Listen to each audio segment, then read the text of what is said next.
Okay, Omre sir, Okay, sir. Okay. ready to start.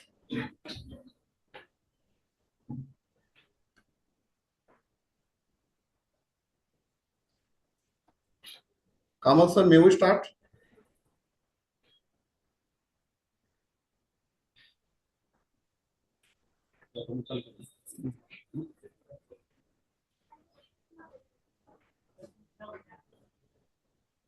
Yeah, sure.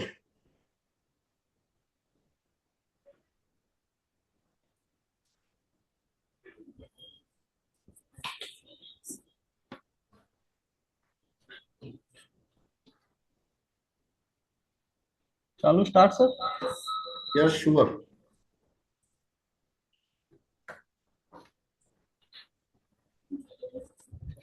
Okay. Good morning, everyone. I am Dr. J.V. Tombre, convener of International E-Conference on Recent Trends in Nanomaterials and its Applications 2026, that is RTNA 2026. We Sangola Taluka, Shetkari Shikshan Prasarak Mandas, Dr. Ganpatrao Deshmukh Mahavidyalaya Sangola, Department of Physics and IQAC organized a 2 days international e-conference, that is RTNA 2026, sponsored by Punyashlok Ahilyadevi Holkar, Solapur University, Solapur. This world is full of diamond and gems, and we have some of them here today to build this event. With this note, I would like to give my heartiest welcome to our honorable keynote speaker, Professor R.K. Kamath sir, Vice Chancellor Dr. Homi Bhabha, State University, Mumbai, dignified President Dr. Aniket Ji Deshmukh sir, Secretary of our institute, Honorable Mr. Vittal Rao Shinde sir, Honorable Principal Dr. S.M. Mulani sir, respected resource person Dr. V.G. Parle from Hiroshima University, Japan, Honorable Professor R.S. Mane sir, Swami Ramanand Tirth, Marathwada University, Nanded, Dr. G.M. Lohar, LBS College, Satara, Dr. S.L. Kadam, Seoul National University of Science and Technology, South Korea.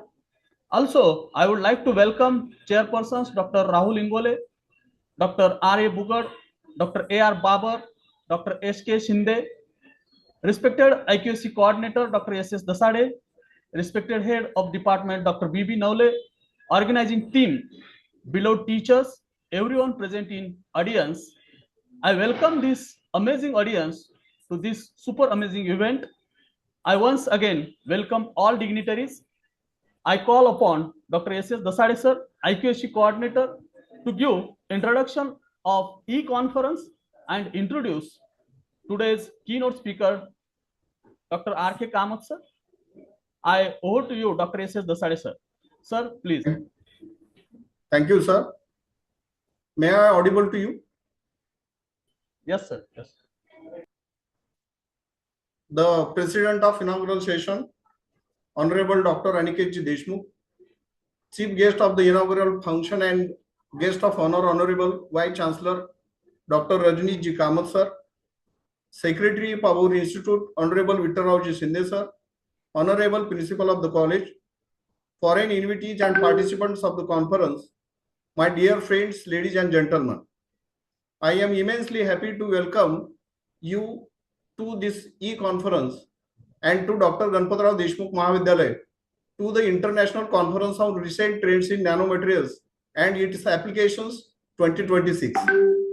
At the outset, let me record my gratitude to the directors of Sangola Taluka Shetkari Shikshan Prasarak Mandal and especially to the Honorable President and all the directors for planning this conference.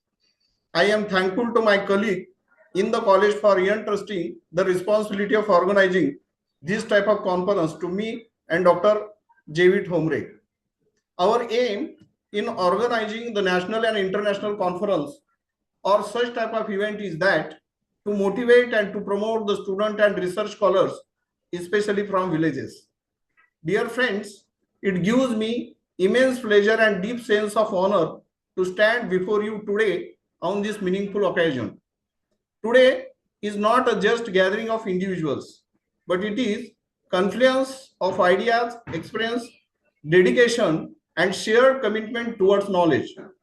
Also, its commitment is regarding progress and excellence.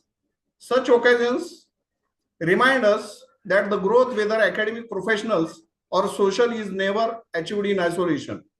It is the result of collaboration, guidance, and constant pursuits of learning. We are truly privileged to among as a eminent personalities whose presence adds great value and impression of this international event. We have made every possible efforts to make your this digital platform better and comfortable. I extend a warm welcome to you all and wish you a very pleasant and fruitful with this digital platform. Sir, for this international event, near about 304 participants were registered. Now, I would like to introduce Honorable Vice Chancellor and Chief Guest of inaugural function of this international conference. It is my great pleasure to introduce Dr. Rajneeshji Kamath, sir.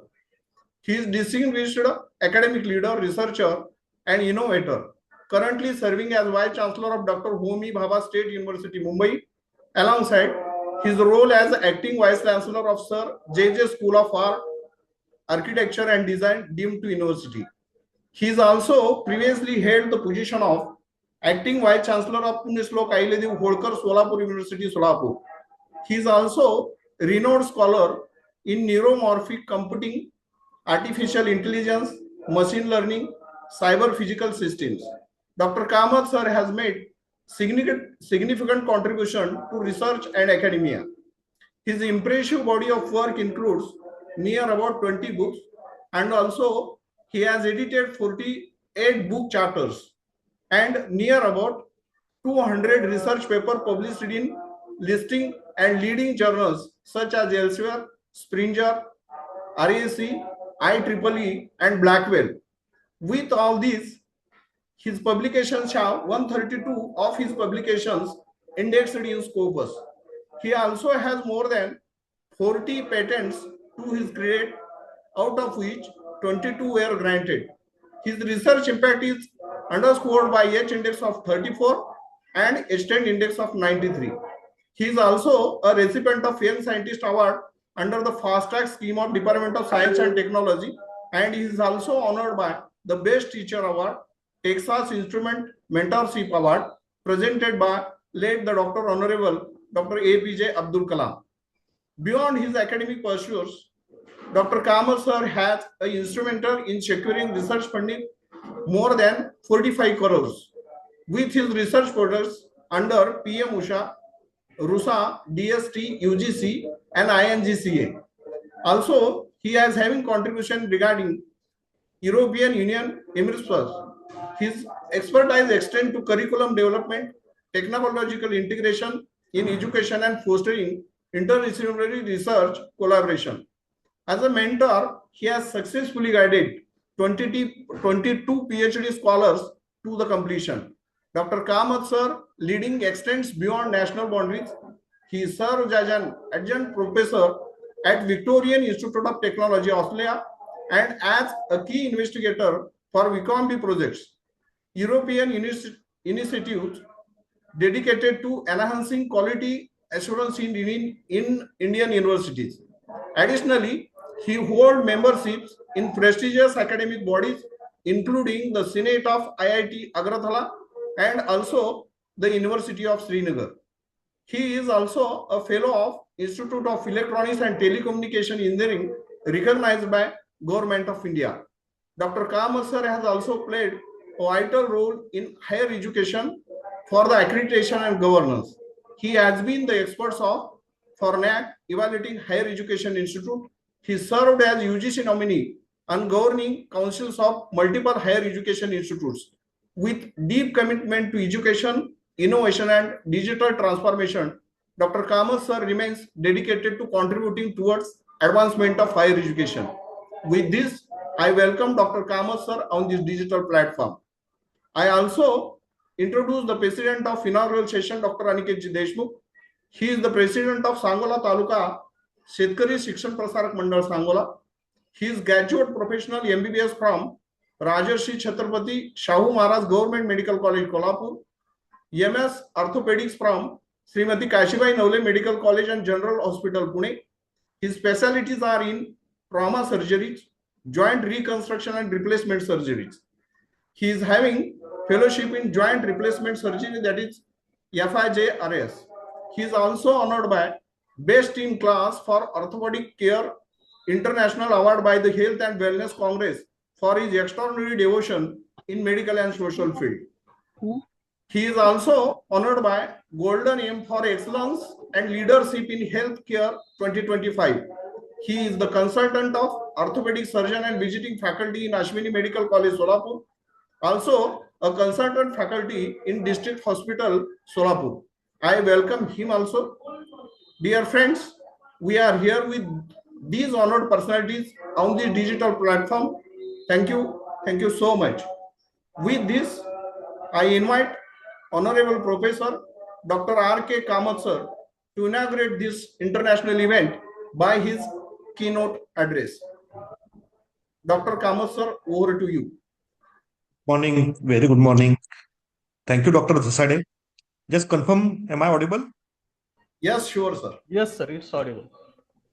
The president of this particular inaugural session, Dr. Aniket Deshmukh ji, the principal of the college, and my good friend Dr. Zasade, all the audience. This is really a great occasion because this particular conference is being conducted in the thrust areas of nation. As all of you are aware that we are now heading towards 2047, and Vision 2047 is now very important for all of us. And we want to become the globalized economy, a $5 trillion economy. So for all this, the progress in science and technology is very, very important. And one of the key areas where the entire globe is moving is nothing but the nanomaterials, nanotechnology, and the innovative applications. These days, all of us are aware that India is making great progress in frontier technological areas like artificial intelligence, machine learning, supercomputing, so many things. But the basic behind all these frontier areas is nothing but the materials. Materials play a very important role, and the material processing, then material applications, all these things are important.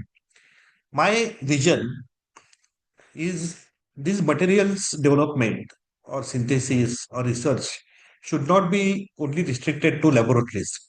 It should go to applications because you will find that still there is a big gap between the applications and the basic research.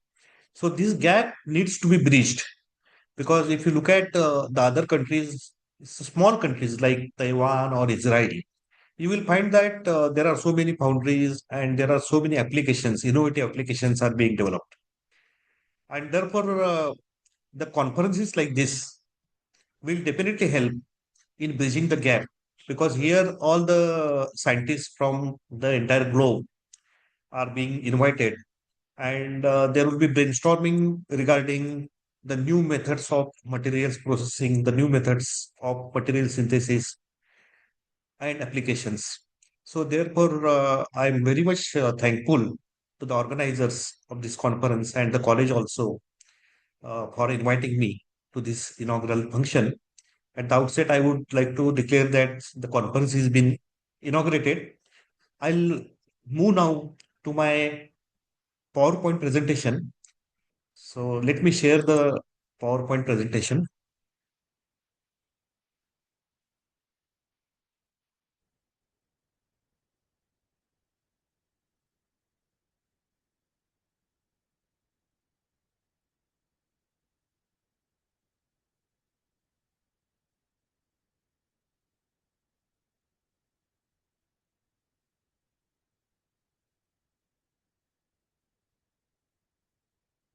Hope the PowerPoint is visible to all of you. Yes, sir. Yes, sir. Yes. I have taken the theme of the conference as the issue to discuss the recent trends in nanomaterials and what are the breakthroughs and future directions in this year and the way forward. Basically, I would like to declare as an ethical part that not all the slides are mine. I have taken slides from here and there, and the sources from where the slides are taken has been acknowledged. So basically, this slide is a very interesting slide. We had recently in our Institute of Science a very interesting lecture by Dr. Prabuddha Ganguly, and he was describing what is the enigmatic science or what is enigma. So, enigma is very, very important, and the solving the problems, basic abilities of solving the problems of the students, of the scientists, inventors. So, this enigma is very, very important. And steering this enigma requires inquiring or inquiring minds. Inquiring or and inquiring minds. You can see the difference between inquiries and inquiries in this. So essentially, I'm aware that in the audience there are so many budding scientists and so many inventors. They have been working on different issues in science and technology. So therefore, I hope that this particular conference will give them sensory stimulations for igniting the thoughts. The thoughts, igniting the thoughts is very, very important. And this will help to solve the issues at the forefront of the nation, the issues the society is facing. Essentially, when we talk about the research should happen in the societal interest. And therefore, curiosity to urge to know, we should be curious. And this curiosity has been, I'm sure that the teachers of the college, they are taking great efforts in igniting the curiosity, and they encourage the questions, and they, because questions are very important. Once you know the questions, then you can find out the solutions. So therefore, we are in 2026. We should know from where we have come, from where we are going, how we had this particular journey, and who are responsible behind this particular progress. So all these issues are important. So this will lead to some kind of progress. So therefore, as a scientist, as a teachers, as a college, we should encourage the students to ask questions, to ask, to ponder upon the issues in the research, and that will give some kind of development. This is a very important slide. So you can see the entire development, how it has taken place, from where we have come, how we have come, what are the issues. So the entire thing. So just look at the x-axis, the birth of human beings. So around 13,000 before Christ, end of the 18th century, later half of the 20th century, and from the 21st century, today to the years ahead. So basically, this timeline, if you look at this particular timeline, it describes from way back from the human evolution, which has started the human race, and the milestones, the major milestones. So major milestones is before Christ, 13,000 years, end of the 18th century. This was the major milestone. Later half of the 20th century. So you can say that 1960s, 1970s, there was a great revolution in development of materials, synthesis of materials, development of computers, networking, then dissemination of knowledge through networking. So this was all happened in the later half of the 20th century. Then comes the 21st century. So 21st century, we are now in the third decade of 21st century, and we have been witnessing so many advances. What has happened in past 100 years has happened in just 10 years. So that is the pace of progress. So we started with hunting society because we were known as hunters.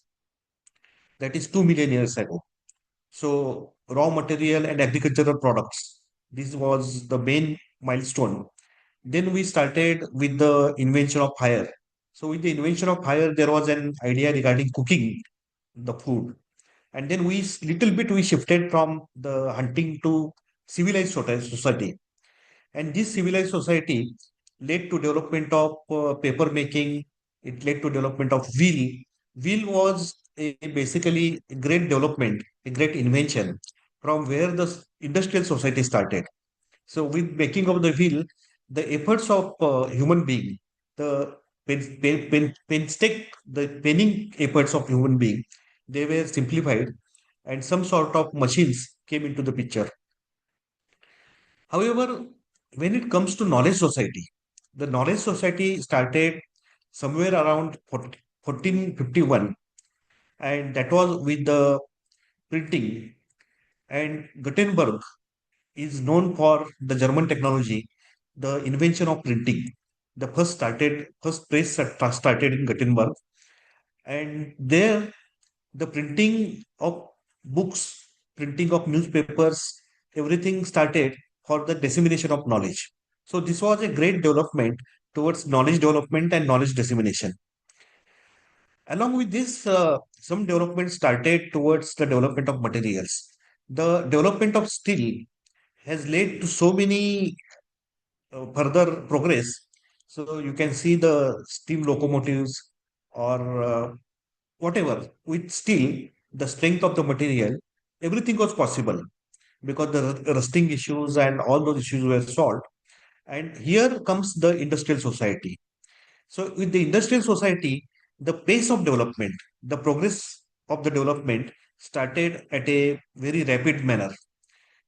And then you might recall there was information products. The first microprocessor came in 1971, and that's what the later half of the 20th century.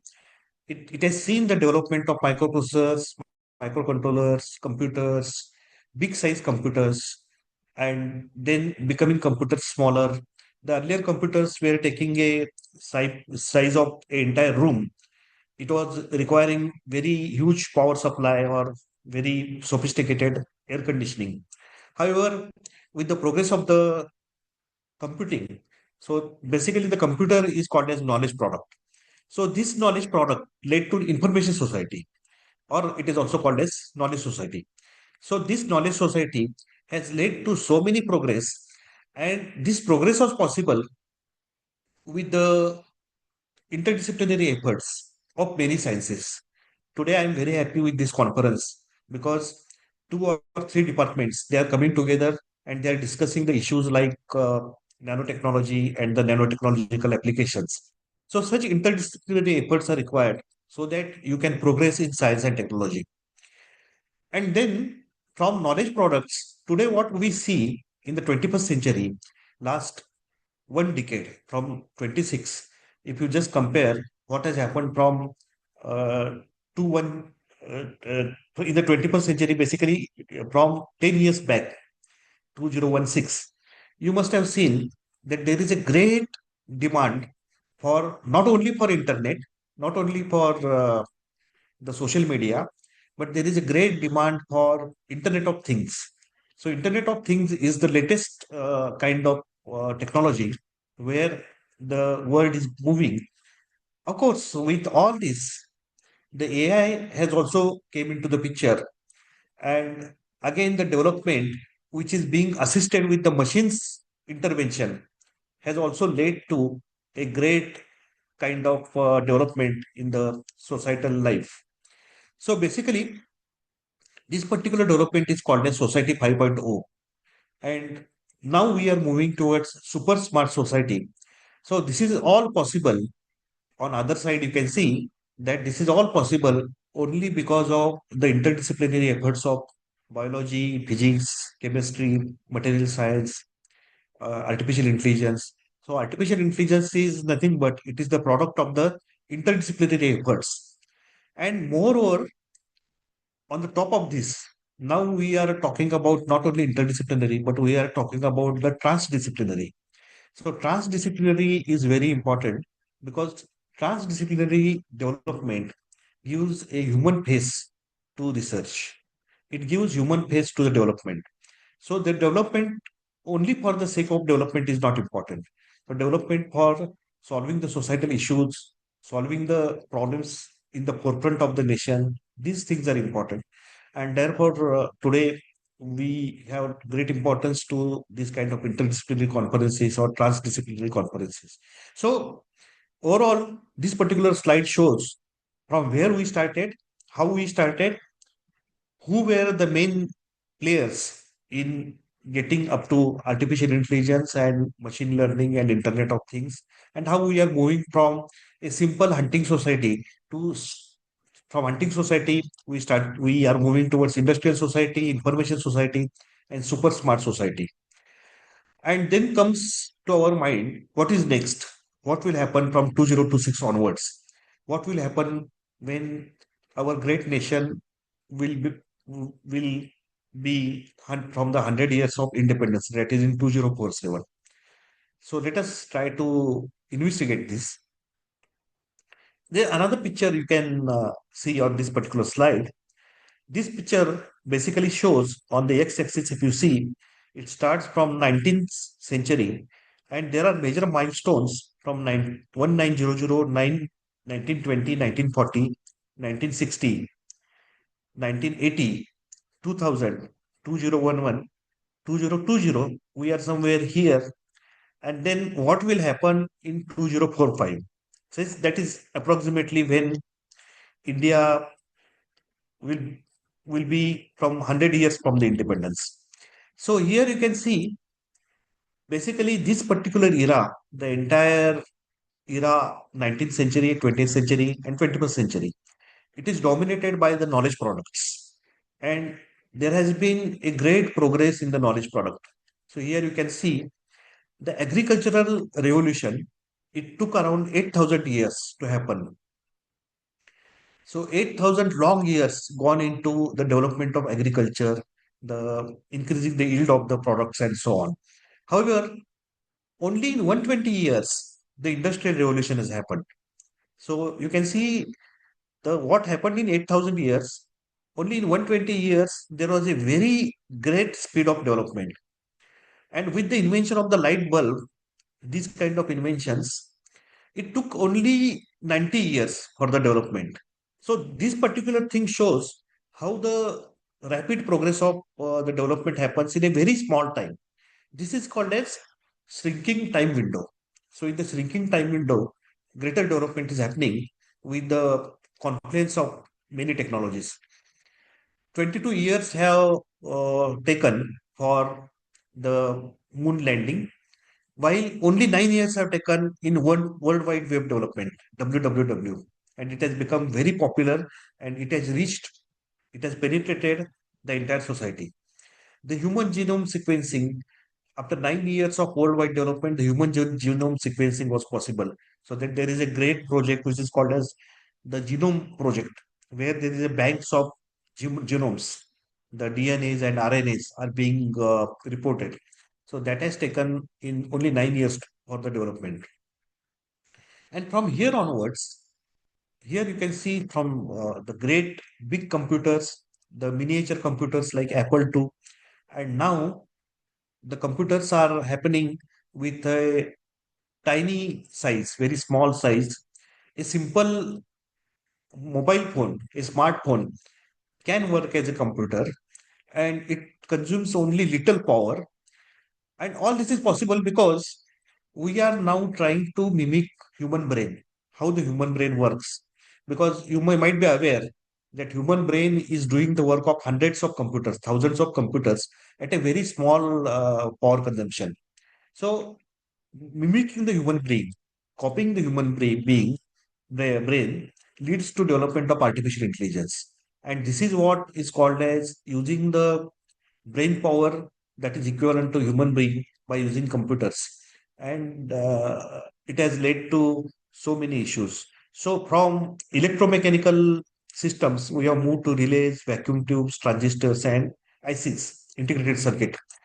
We should not forget that all this development was possible with the development of nanoscience and nanotechnology. Because nanoscience and nanotechnology, the sole purpose is how to make miniaturization, how to make the materials miniature. When you make the materials miniature, the materials gives wonderful properties, and these wonderful properties leads to wonderful products. So therefore, in the later part of last 10 years or 20 years, there is a great there is a great synergy of science and technology.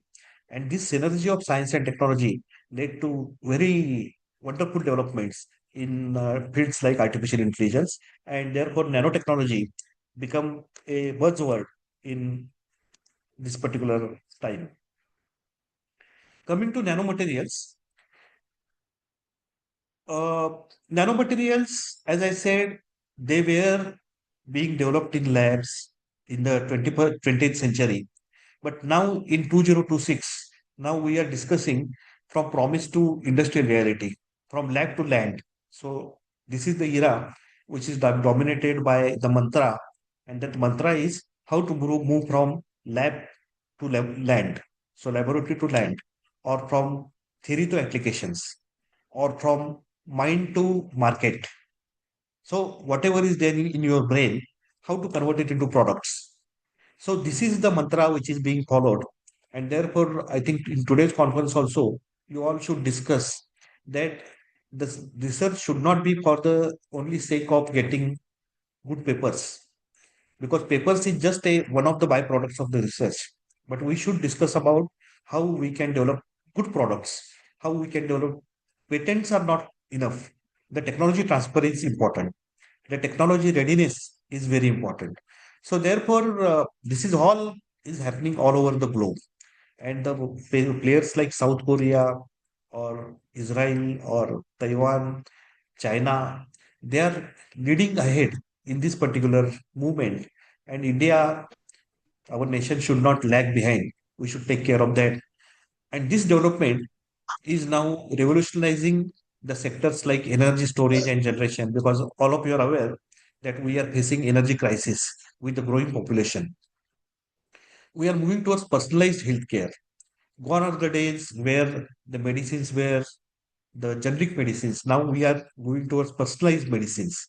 We are moving towards how to approach the health for every person in the country. Next generation electronics. So now we are getting a technology which is called as hyperspectral technology. So with the hyperspectral technology, which is coming on the next generation smartphones, even by clicking the photograph of a person, you will be able to make out what disease that person has. So this is called as non-invasive kind of diagnosis. So you don't have to pierce any needle in the human being. Without piercing the needle, you'll be. I know that Dr. Deshmukh is a real doctor, is a medical doctor. So today we have to take the blood samples, and we have to take all kinds of samples to diagnose. But now the next generation mobiles will have this particular hyperspectral technology. So you just have to see the thermal signature of a human being, and with the thermal signature, it is possible to diagnose what kind of disease the person is having. Environmental concerns are more, because with the growth of artificial intelligence, you are aware that we require a precision air conditioning. So there is a wastage of drinking water. So there is again crunch of drinking water in the places like Sangola or Solapur. The drinking water, many villages they are facing this problem. So there are new techniques now coming like fog harvesting. So fog can be harvested to convert it to drinking water, or saline water, like the water from the sea, can be converted into sweet water, drinking water. So all these techniques are coming with the advances in nanoscience and nanotechnology. Defense is also one important area, and in the defense system also nanotechnology is being used. So today the industry is now has more priority towards the reproducibility, scalability, seamless integration into manufacturing infrastructure. You all might be aware that in the earthquake prone areas like Khilari, Latur, it is possible now to embed the sensors in the home itself. So whenever you are building the home, you can embed the sensors. And whenever there are tremors of earthquake, the persons inside the house gets alerts. And with these alerts, it is possible to save the lives of human beings. So great progress is happening with the tiny sensors, which is the byproduct of nanotechnology. Nanotechnology has also given rise to AI and automation. In fact, the progress in AI and automation has also increased the innovation in nanomaterials. There is a field called as chemotronics, which is a combination of chemistry and electronics. Nowadays, you will see that instead of wasting time in the laboratory in trial and errors, it is possible to predict what kind of materials we require. So we can feed what we want to a machine which is having intelligence, artificial intelligence, and the machine will guide us how to synthesize the material. So in the less time, it is called as time to market. So in the less time, it is possible to develop good materials. It is possible to develop the materials which has got many applications. So there are algorithms, machine learning algorithms. They can predict material properties. They can optimize. Optimization is also very important because at less temperature, the synthesis is possible. Even there are now techniques which can lead to room temperature synthesis of the material. So this has reduced to trial and error, and this has saved the time of the inventors.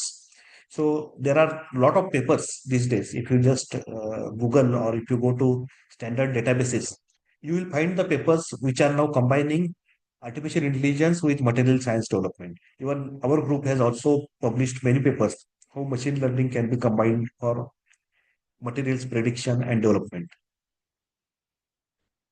So basically, this is again shows this slide the confluence of various sciences in modern paleontology. So how the modern science has developed. So you can see that it is not a isolated development of a specific field. It is the combination of the fields like biology, chemistry, physics and maths, data science, because now data is coming in a big way. If you open the repository like ResearchGate, you will find many data sets. And using the data sets, you can feed those data sets to computer having the intelligence, and you can find out what new possibilities are emerging. So here every field is important. The humanities is important, sociology is important, history geography is also important because basically this will guide us to what extent of development, to what kind of development is required by the society. And this will help us to work in a very effective manner, to work for the society, to work for the nation. So, therefore, coming together, working together, working in an interdisciplinary area has all has been the buzzwords in this particular last 4 or 5 years. So this so shows that all the fields has now emerging on a single platform, and it is possible to have this development. Again, this slide shows that how it is possible to have the combinations of the materials. So once upon a time, it was not imaginable that geology will come with chemistry or geology will work with biology. But now, if you want to find out the age of some material or age of a certain tree, then in that case, you have to use all these techniques, which is called as amino acid dating or DNA barcode. And the efforts are towards leading to a super smart society. So that is possible with many disciplines coming together on a single platform. A wonderful application you can see. So this is a tiny teeth have tiny timelines. How to find out the age of a person? Because in certain accidents or somewhere when we get a certain kind of, for instance, the astronauts or the where the application is to find out the age of the human being, then the teeth has got tiny timelines. So here the nanotechnology again comes into the picture, and it is possible to find out the tooth by using synchrotron X-rays, and it is possible with the fossils that what is the timeline, what is the age of that fossil. It is possible because we have been working on the origin of life, how the life originated on the earth. We have been working on what is the age of human race. We have been working how this universe came into existence. So for all these applications, the nanotechnology and nanoscience helps us. So therefore, we should not undermine the characterization techniques. We should not undermine the material synthesis. We should not undermine the devices that we are going to develop. So this all helps us to know how the human being, how all of us came into existence. What is that Big Bang happened, and we all came into existence as a human being. This is again another slide you can see. On x-axis, you can see years in millions and how the development, evolution of human being has taken place. So you will surprise that if you consider, just compare the animal like whale, elephant, and man on one side, and brain weight, body weight, and the ratio. So a whale has got the brain weight of 9 kg and body weight of 90,000 kg. So the ratio is 1 is to 10,000. While the elephant, such a big animal, the weight is huge, 6,000 kilogram. You see the brain to body weight, it is 1 is to 1,000. While man, here you can see the weight, average weight is 70 kg, but the brain weight is 1.5 kg. So over the period of evolution, man has got, or the human being has got, the great development of brain, and this has led to a intelligent entity, because as compared to the whale and elephant, the human being is intelligent, because you can see that the ratio between the brain and body weight is 1 is to 50, while others, in the process of evolution, the usage of brain was less. So only the body weight has gone up. The brain weight has not gone up in that proportion. While in case of man, with the development, you can see that the brain weight is going up and the body weight is remaining the average. And this is shown the more they use the brain, because brain is like a muscle. More you exercise, more stronger will be the muscles. In the same manner, more you think, more you read, more you invent, more you work, more you do research, the brain will be evolved.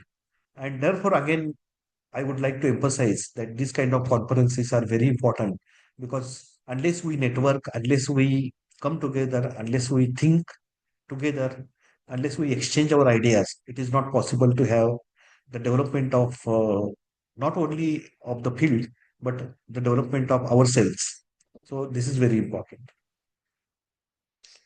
Of course, all this development has given to many challenges. We can just see that the population is increasing like anything. Of course, in some part of the world, again, there is another challenge of declining population. But overall, by 2060, we'll have 10 billion population. So, feeding the 10 billion population, the food challenges, the wellness and health challenges, the challenges regarding shelter, transportation, communication, education, and the greatest challenge of climate change with the development is, we all of us are facing this particular challenge. So therefore, everywhere the development is important, but the development should be a sustainable development. So whenever we are discussing the fields like nanotechnology or nanoscience, where a lot of chemistry is involved, a lot of reactions are involved, we should always think about our Mother Earth. We should always think about the greener technologies, how the green technologies can be used, how the green techniques can be used, so that we all should, when we are leaving this particular planet for our successors, for our kids, the earth should be like green. The earth should be, there should be ample amount of resources. So therefore, whenever we discuss the development, along with the development has to be sustainable development. It has to be nature friendly development.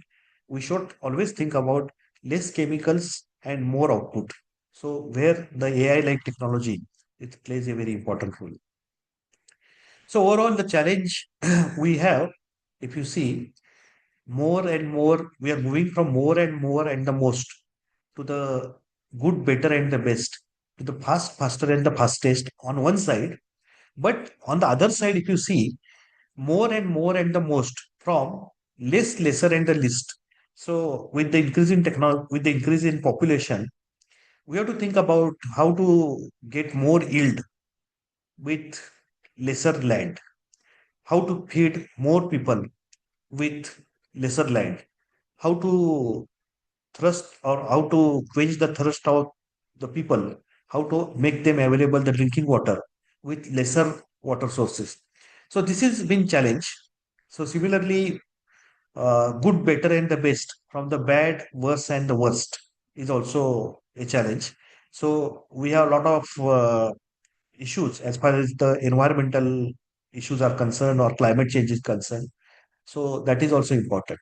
But although this is happening, we should not reduce the speed of development. So therefore, from the slower and slowest, we should move to the faster and fastest. So these are the challenges in general our science and technology is facing. So here we should keep it in mind that what is important is the progress in science and technology is no doubt important, but it should happen in a sustainable manner.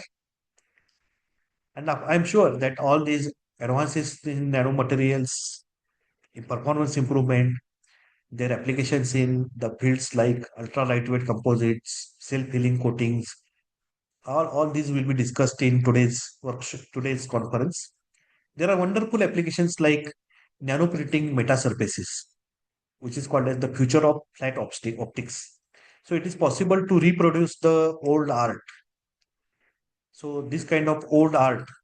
So here you can see the girl with the pearl earring. So this kind of old oil painting, it is possible to reproduce by using nanoscience and nanotechnology.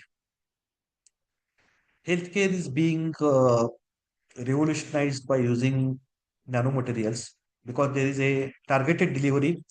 Because as you see that the medicines are meant for most of the medicines were meant for only offshore people. But now there are medicines meant for even Indian population because the kind of features, the kind of characteristics are different. So therefore, targeted delivery is possible. The personalized medicine is possible. So this will save a lot of ill effects which is happening with the human being because the excess chemicals are going inside. Similarly, early detection is possible, especially the breast cancer or the other diseases. The early detection is very important. So that is possible. Even the heart diseases. RNA therapy is possible. So now there is an area called as gene editing. So with gene editing, it is possible to have super babies. So those super babies, they won't have the inheritance problem. Inheritance problem means the forefathers, whatever disease they had, these diseases will not pass on to the next generation. So that is also possible by using nanomaterials and nanotechnology. Energy and electronics is also revolutionizing in a rapid manner. The sustainable energy, the sun energy, which is being converted. Hydrogen production is also possible with nanomaterials. Battery innovation, the tiny batteries storing more energy with a lesser footprint that is possible. The electronics miniaturization. So IoT devices, smart sensors, very small devices, but they are making wonders now. With all this, the regulatory and safety is also important, and this is enabling the market growth. The countries are coming together. European Union has launched safety framework. In India also, we have launched nanoscience mission with DST, Department of Science and Technology. And with all this, there is now encouragement to write more research projects, to file more patents, to come out with the products, give the boost to the startups. So all this is possible. So in a way, the entire development is possible with the help of government, and these missions are playing very important role. So there is a strategic shift which is now being happened, which is programmable and intelligent nanomaterials. So materials no longer now they are static. They can program. They are called as self-healing materials. They can heal themselves. So all this development is happening, and it is expected that the self-healing materials they will be actually come into existence by 2030. They will be in market. So this is what is the development in the field. So, as a conclusion, nanomaterials in this year 2026, when we are discussing in this particular conference, there is a unprecedented scale and speed with the help of government support. Also, the global revolutions, the world is coming together, the world is coming closer. So, this is the science is discussing at more platforms. So, this is what is happening, that there is an unprecedented rapid pace of development of nanomaterials and nanoscience. Convergence is another feature of this development. The disciplines are coming together: AI, automation, physics, chemistry, mathematics, biology, earth sciences. All this is coming together, and this convergence has accelerated the innovation. The innovation part is very important. So, innovation is possible with the convergence of the technology, the synergy of the different technologies. And basically, intelligence drives the future. So earlier there it was called as hard work. The hard work with 24 by 7 kind of approach. The science was being developed. But now it is smart work. Now it is targeted work. Now it is intelligent work. And with less efforts, it is possible to lead more output, and more output which is helping the human being, which is helping to form the super smart society. So this is what is happening. So basically, the ideas are leading to creative endeavors, and this creative endeavors is leading to innovation. And when this innovation is being in the societal domains, the creations will be used by society. So what is really important is thoughts to tangibles. So that's what I mentioned earlier. Key brain to market. So whatever ideas we have in brain, it should come to market. So thoughts to tangibles. So untangible thoughts can be converted into tangible outcome, and that can enter into market. Value addition is very important with knowledge conversions for the creation of knowledge assets. And most important is for societal use. With this, I wish all the best for this conference. And this conference may lead to such development, which is human friendly development, which is sustainable development. And my best wishes to all the budding scientists who have come on a single platform of this conference. So, all the best. With this, I end my speech, and with the best wishes to all the audience, all the participants of the conference. Jai Hind, Jai Maharashtra. Over to you. Okay, sir. Thank you, sir.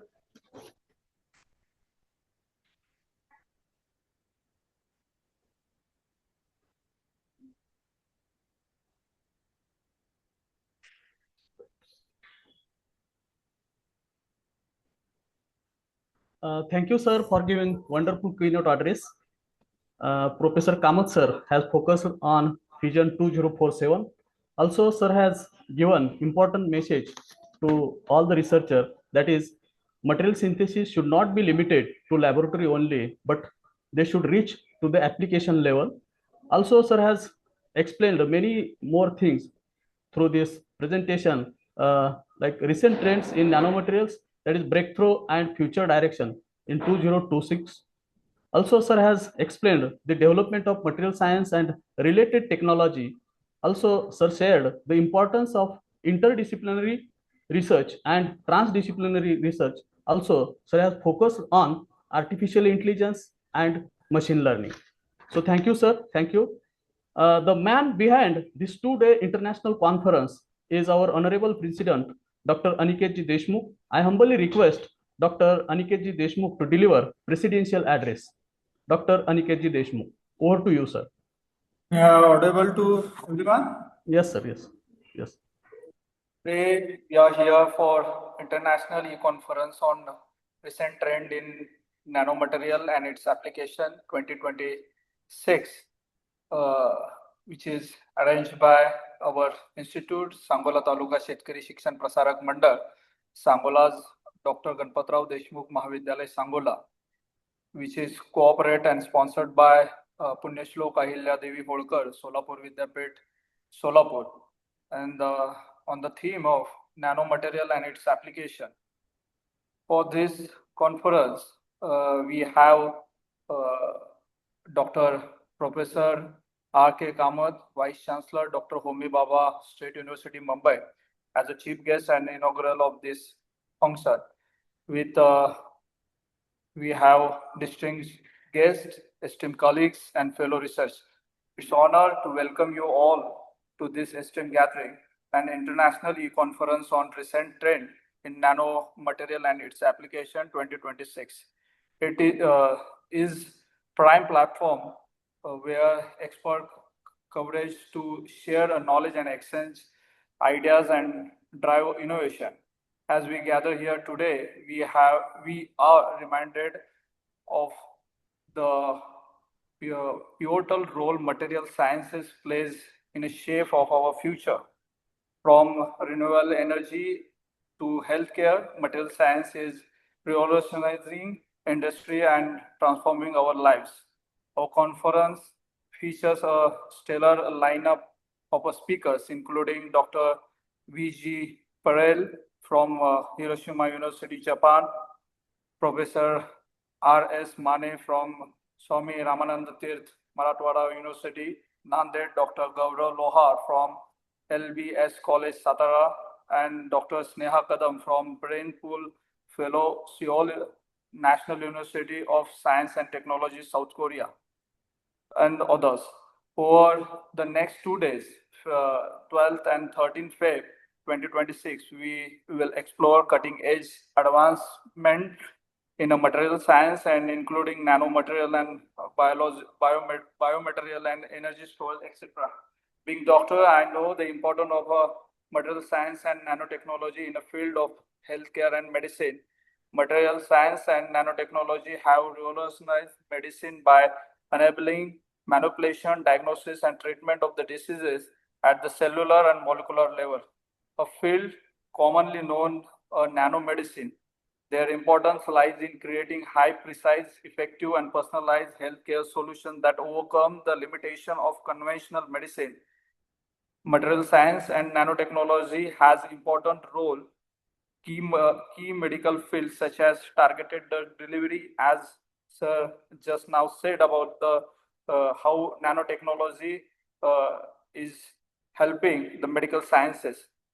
The material science and nanotechnology has important across key medical fields as a targeted drug delivery system, advanced diagnosis and imaging, regenerative medicine and tissue engineering, cancer therapy, antimicrobial agent, etc. But still we have more challenges in a medical field like nanotoxicity, long-term bioaccumulation, high cost, and regulatory hurdles. The future is moving towards AI. AI designed nanoparticles, self-assembling devices, and nanorobots for the personalized medicine. I hope this conference is foster meaningful discussions, sparks collaboration, and inspire breakthrough. Let's make the most of this opportunity to shape the future of material science. Once again, I welcome all distinguished guests, esteemed colleagues, fellow researchers, and participants, and I thank to all organizing committee, our principal, organizing committee, Tombre sir, Dasare sir, all teachers, and we have with our secretary, Vittal Rao Shinde sir, and I'm wishing all the researcher, participants, speaker for this conference, and I'm glad I'm sharing my thought on this conference, and I'm really glad that the physics and nanotechnology department, which is working for the medical science, I'm very glad that you guys are doing so much work so that our healthcare system is progressing faster. And I really thank to all physics department. We already are doing a lot. Our institute is established in the 1969, but our physics department and our senior college was started from 1992. Since that day, from that year, we are really pushing and motivating this department, and the physics department is doing well, and hopefully I expect more from this physics department, and such conference will regularly happen. I hope the Thombre sir and Dasari sir will conducting this frequently, and we will shape the future of our society. Thank you, and wish you all the best, all of you. Thank you. Thank you, sir. Thank you for your valuable presidential address. At the end, I request our HOD, Dr. B.B. Navle sir, to pay vote of thanks of this inaugural session. It's over to you, Dr. B.B. Navle sir. Okay, thank you. I am audible? Yes, sir. Okay. Good morning, everyone. As we conclude this inaugural function of International E-Conference on recent trends in nanomaterials and its applications, I am honored to propose the vote of thanks. First, we extend our heartfelt gratitude to our chief guest, Honorable Professor R.K. Kamath, Vice Chancellor, Dr. Homi Baba, State University, Mumbai, for sharing invaluable insights. A special thanks to President of this function and also the President of Sangola Taluka Shetkari Shikshan Prasarak Mandal, Sangola, Honorable Dr. Aniket Ji Deshmukh, for enlightening us with their knowledge. A big thank to the convener, Dr. Jagannath Thomre, and organizing committee, also IQAC coordinator Dr. Shankar Dasade, and support staff for their efforts behind organizing this conference. Also, we thankful of Secretary of Sangola Taluka Shetkari Shikshan Prasarak Mandal Sangola, Honorable Vittal Ravji Shinde, and Principal Dr. Sikandar Mulani for their support. Lastly, thanks you to all participants for their active participation. Once again, thanks to all. Now over to Thomre sir. Okay, thank you, sir. Okay, I'll leave now. Thank you. Okay. Okay, sir. Thank you. Thank you. I'm just leaving the link. Okay, sir. Okay, sir. Okay. Thank you, sir. Thank you.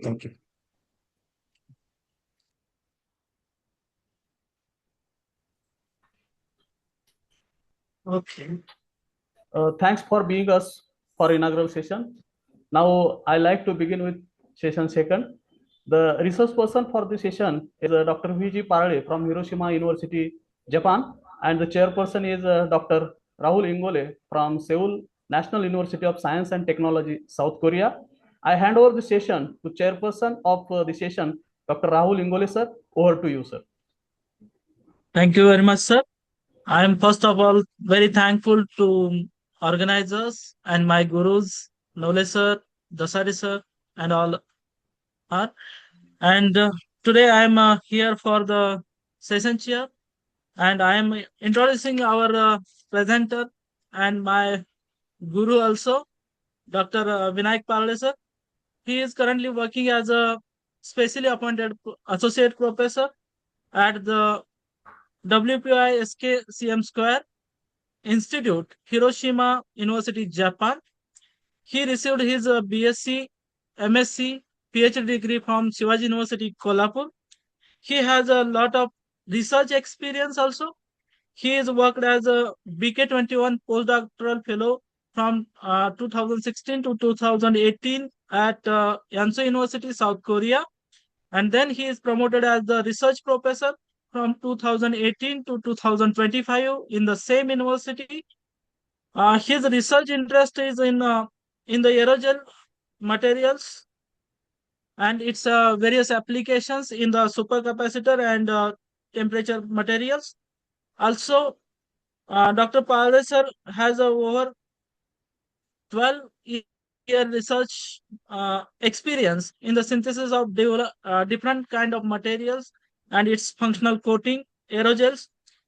Dr. Parle sir also serve as a editorial board member for scientific reports, NPJ Soft Matters, International Journal of Energy Research, and he has a open chemical engineering journal, and he also guest edited by two issues, special issues for MDPI polymers and MDPI gels. To that, Palliser has published more than 130 peer-reviewed international journal publications. Also, he has collectively garnered over 4,075 citations for these publications. With his H index is 38 and I-10 index is 90. His current research is interest including synthesis of porous and functional materials, particularly aerogels, with the application in thermal insulation, energy storage, and conversion, and photocatalysis. And today's his invited talk on the topic of current status and future trends in the aerogel.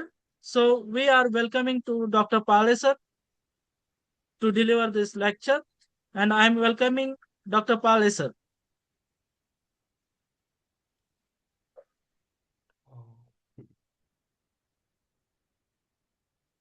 Hello. Yeah. Am I audible? Yes, sir. Yes, it's audible. Do you see the screen? I shared the screen. Okay. Is it Yes. visible? Yes, sir, it's visible. Okay. So, first of all, I would like to thank the organizing committee members and chairman of the institute for providing me the opportunity to deliver an invited talk in this international e-conference on recent trends in nanomaterials. Then I would like to also thank the chairman of this presentation, Dr. Rahul Ingole sir, presently working at Seoul Tech, South Korea as a research professor. Thank you very much for nice introduction. At presently, the professor Ingole told that presently I'm working at Hiroshima University, Japan. The one international institute is there, so I'm serving as associate professor. And in today's talk, I'm going to discuss about the aerogel materials, nanomaterials, how we can synthesize these materials with different techniques, and what are the present role of aerogel in the nanomaterial field. That I will discuss briefly with that.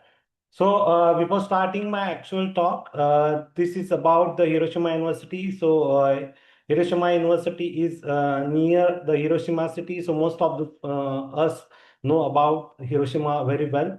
So we have three campuses. So there are three campuses, and presently I'm working in one campus that is in Higashi Hiroshima. So yeah. So this campus, so that is nearby from the Hiroshima airport, 30-minute travel. So this is the university where presently I work. So very clean and beautiful campus. And this university is by area, it is number one university in Japan.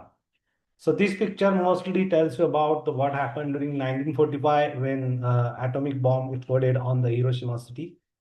So this one building that is atomic bomb, we said, so that they kept as it is to show the world that how big impact was there during the that World War when atomic bomb exploded on the Hiroshima city.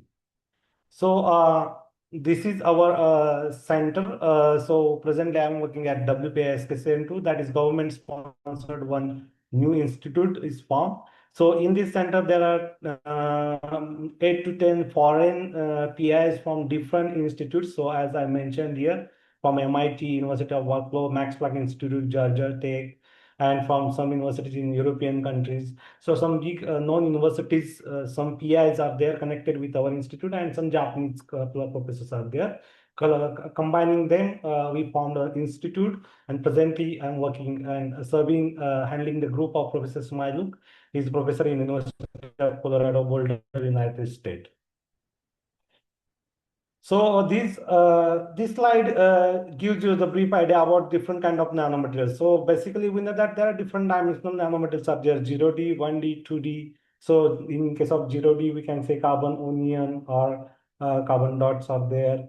In 1D, carbon nanotubes are there, multi-wall carbon or nanowires. Nanowires are also there. And third one is two-dimensional materials. So two-dimensional materials are like graphene sheets or flex, we can say. One can synthesize by different chemical techniques. So two-dimensional materials are there. And lastly, that three-dimensional materials. So one can prepare graphitic foams connecting the two-dimensional sheet in a so this brick mortar step connections is there. So you can get prepare graphene foams, MOFs. So presently this year, Nobel Prize awarded to the MOF, metal organic framework. So and lastly, aerogel. So aerogel is it comes in the category of three-dimensional material, highly porous material. We can use that is lightest solid in the world. So that I will introduce you in the next slide. So the goal presently what we are working on the aerosol field. So as you know that the thermal runaway problem is there. So there are the era is about the electric vehicles. Okay, so most of the electric vehicles get damaged or burned by the reason behind that is the cell arrangement in the EV. So the cells are arranged in the series.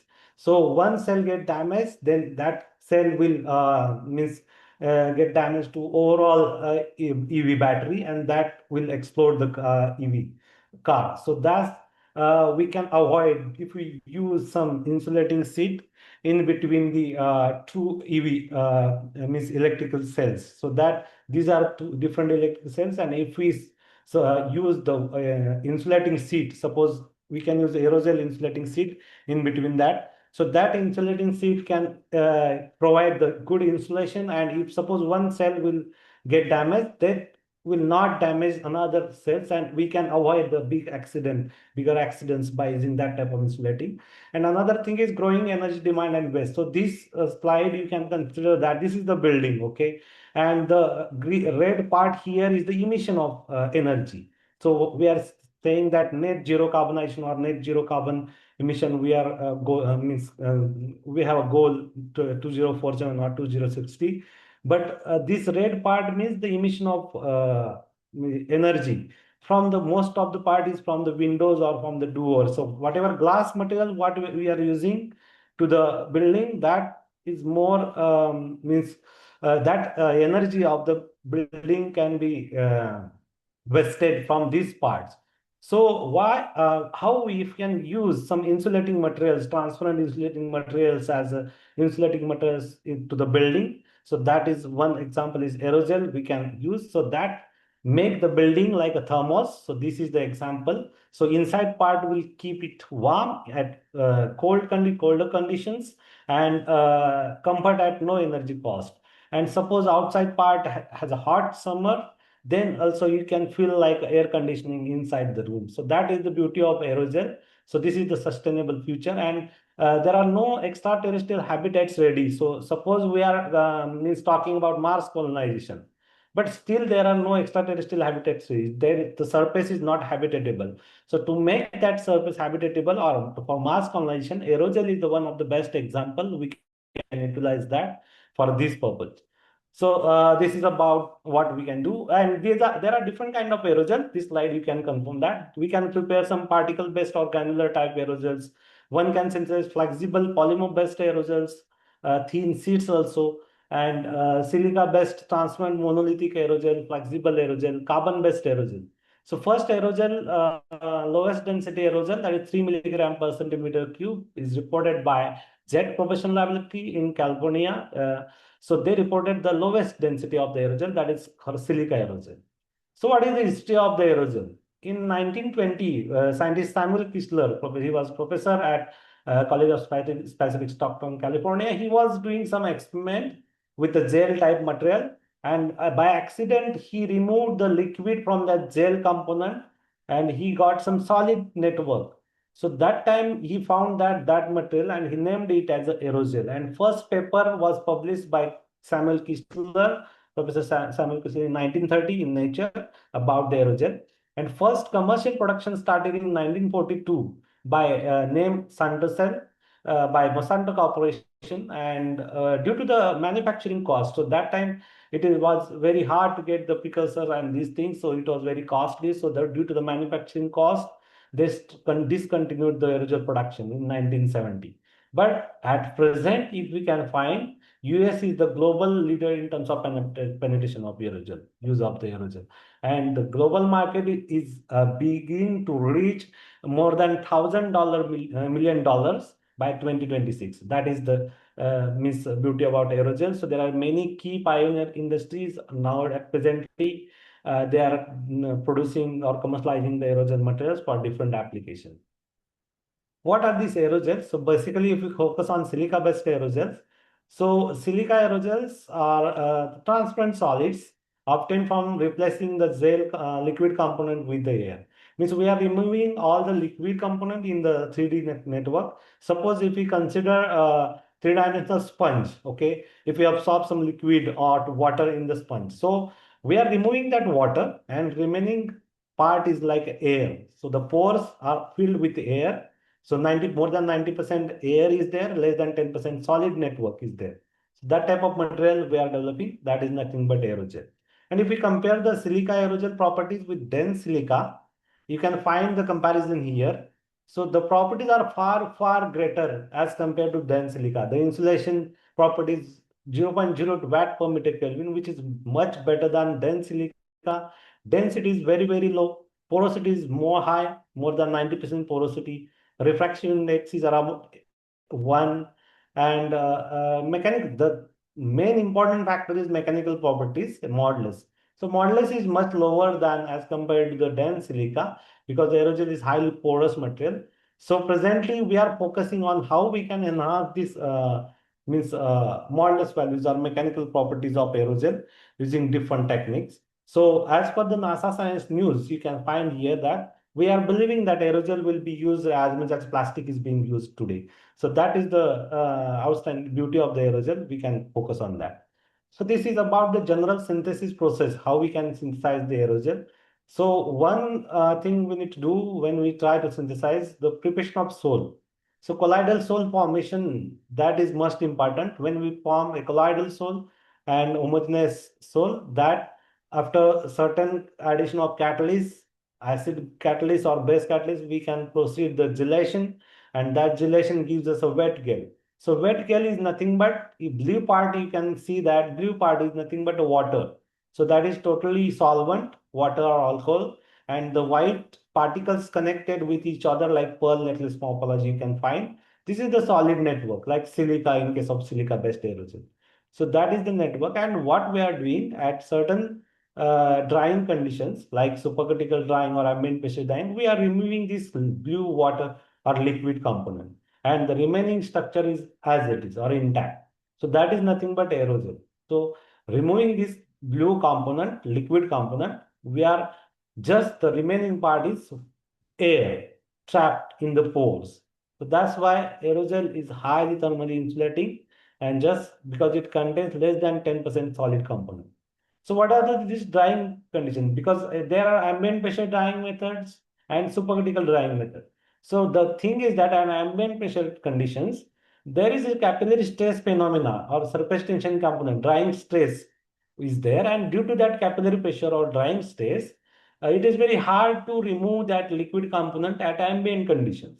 So that's why the aerosol gets some cracks or breaks in different pieces.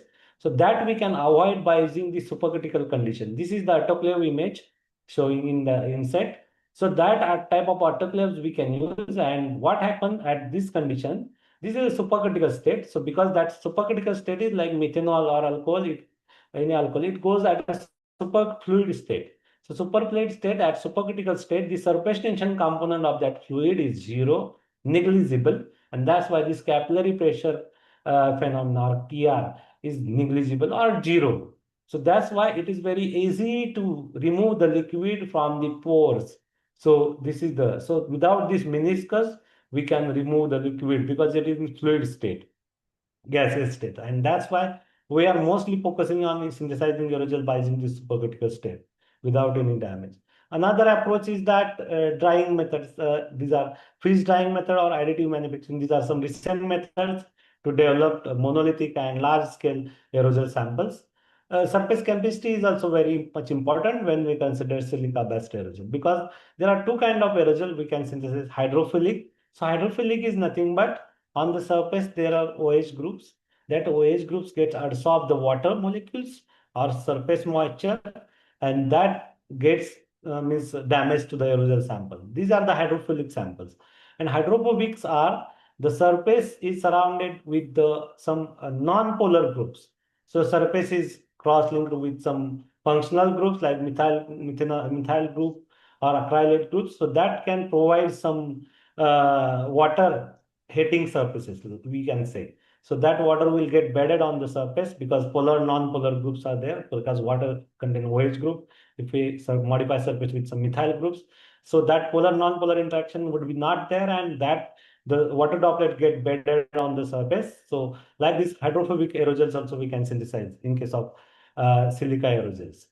Another part is thermal insulation. So why this concept I am telling here? Because aerosols are mostly used as a thermal insulating material. So in case of thermal insulation, heat transfer of heat. So if we consider the heat flow, in that case, there are three components: solid conduction, convection, radiation. So if we consider the aerosol surface, what I told you, less than 10% solid part is there. So if less than 10% solid part, so obviously the conduction component is negligible in case of aerosol. Convection is there, so it is due to gas or gaseous part. So air is there, but the pore size of the aerosol is less than the mean free path of air. So that affect on the convection component, and that's why convection component is negligible in case of aerosol. And lastly is the infrared radiation. So the only thermal conductivity or value of aerosol comes from this infrared radiation part.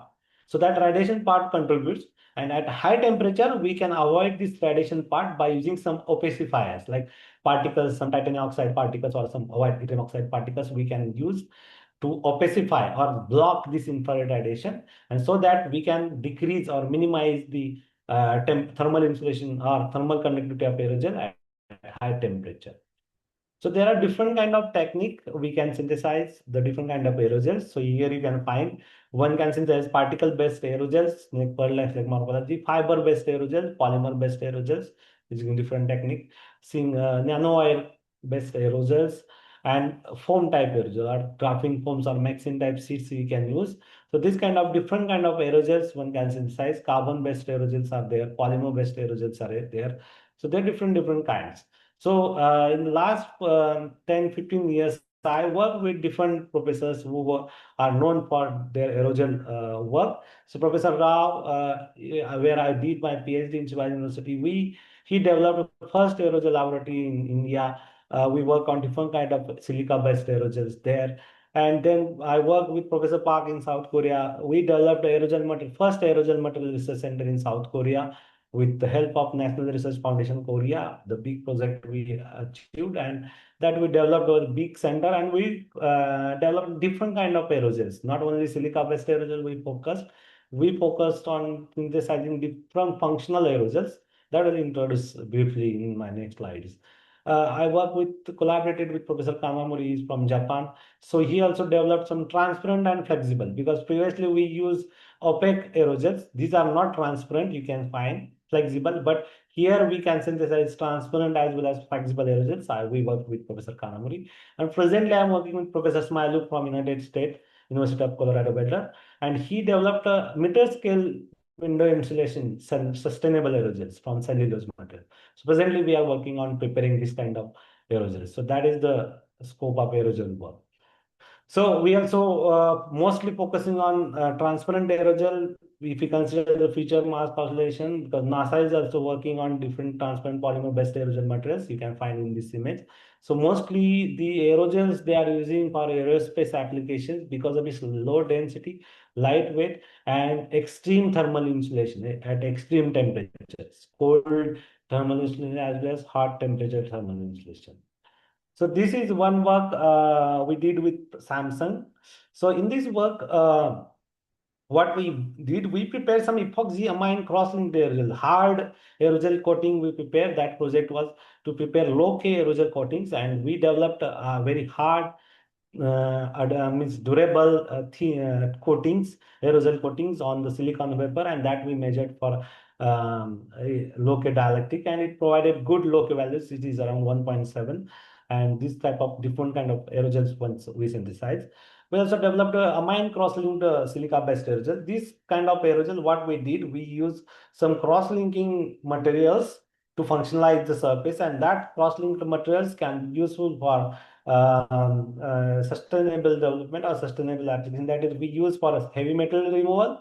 So it removes some heavy metals like lead or mercury, as well as gas selectivity. So it can absorb CO2. So maximum CO2 absorption also possible with the same material, as well as heavy metal absorption also. So that type of different applications we did with that aerosol, that work is public. Another new method we developed, that is nanofiber based aerosol. So what we synthesized, we started with the particle and we grown the nanofibers, and that nanofibers further we use same process, and we finally prepare three-dimensional nanofiber based aerosol. So this kind of work we did, and this kind of work you can find that the connection. This is a without aerosol and with aerosol filling. So this work we incorporated nanofibers in the aerosol, and this is just in situ synthesized nanofiber aerosol, and that we studied for insulation purpose. So he can find here the student from a lab, he just carried the aerosol material in his hand, and you can find the difference between the temperatures. So by bare hand, the temperature is 30.7. If we put the aerosol sample, it is 17.7. So the decrease in temperature you can find on the body of the surface at different conditions, noon time, night time, different conditions. So that is the beauty of aerosol, and that we can use this kind of aerosol in firefighting cloths or at the cold environment. The cloths in the cloths you can use this kind of jackets. You can use this kind of aerosol materials. So that is the beauty of aerosol.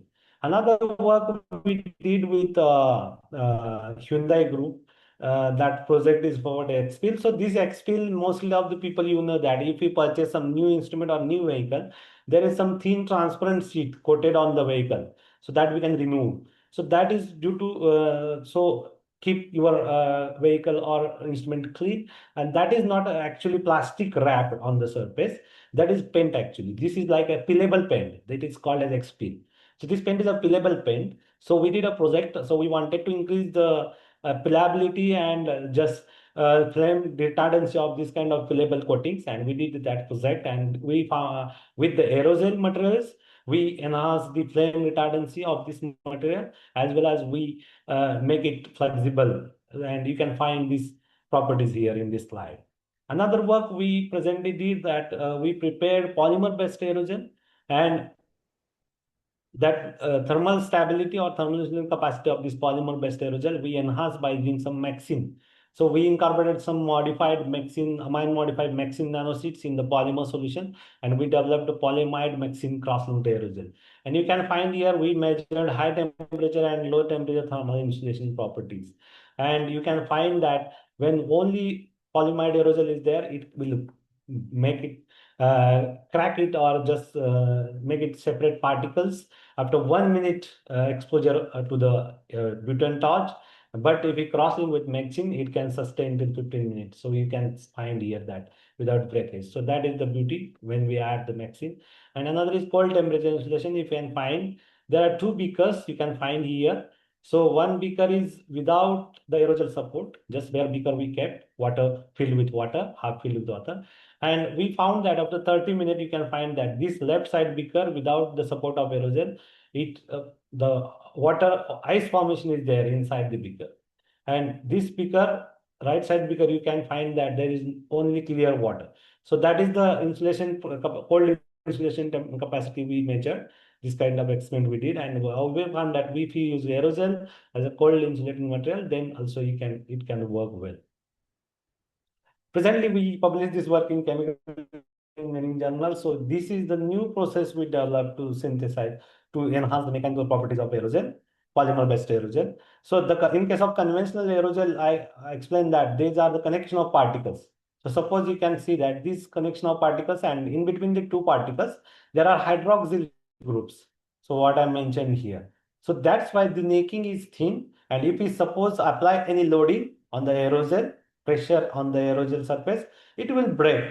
So that is a fracture or crack you can find in the conventional based aerosol or traditional silica based aerosol.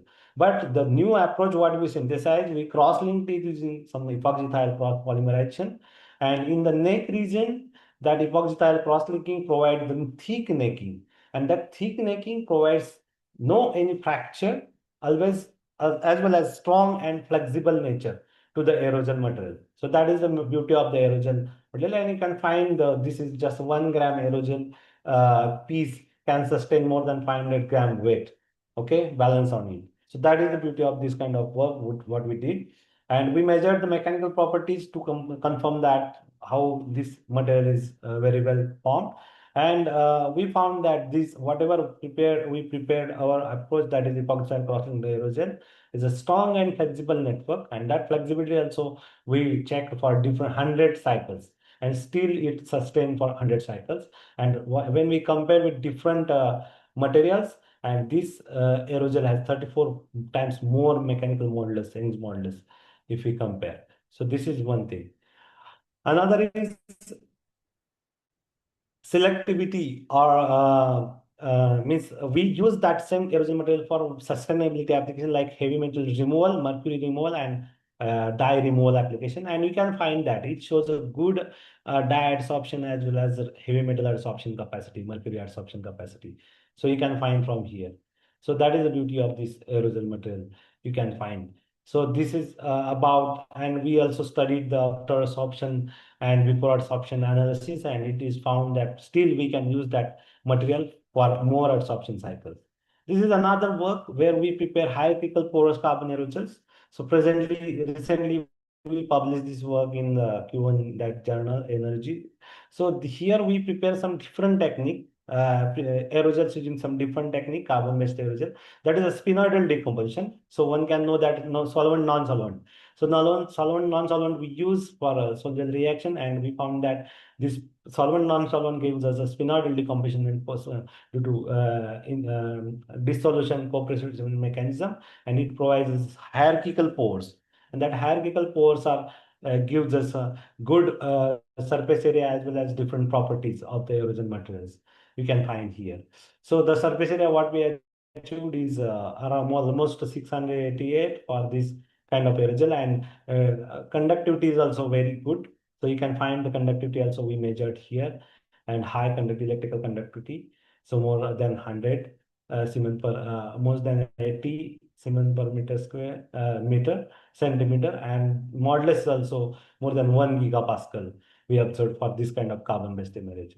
And this carbon aerosol we use for supercapacitor application. So it shows good supercapacitor properties as well as EMI absorption. So micro absorption properties also measured. So here you can find that this means this image you can clearly find that. So this first one is a bare, is without using any aerosol sample. We just check this, and it is found that it is not any shielding is not there. When we use the common paper, but filter paper, still shielding is not there. But when we use aerosol sheet, you can find that no any signal in this watch, digital watch. So that is the EMI shielding performance, and that is the beauty of aerosol if you can use in the EMI shielding. Also, we synthesize some zinc cobalt sulfide aerosols also. So this is also new method we developed. We use some zinc and cobalt salts and mercaptosacinic acid, that self-assembly approach we use using this acid.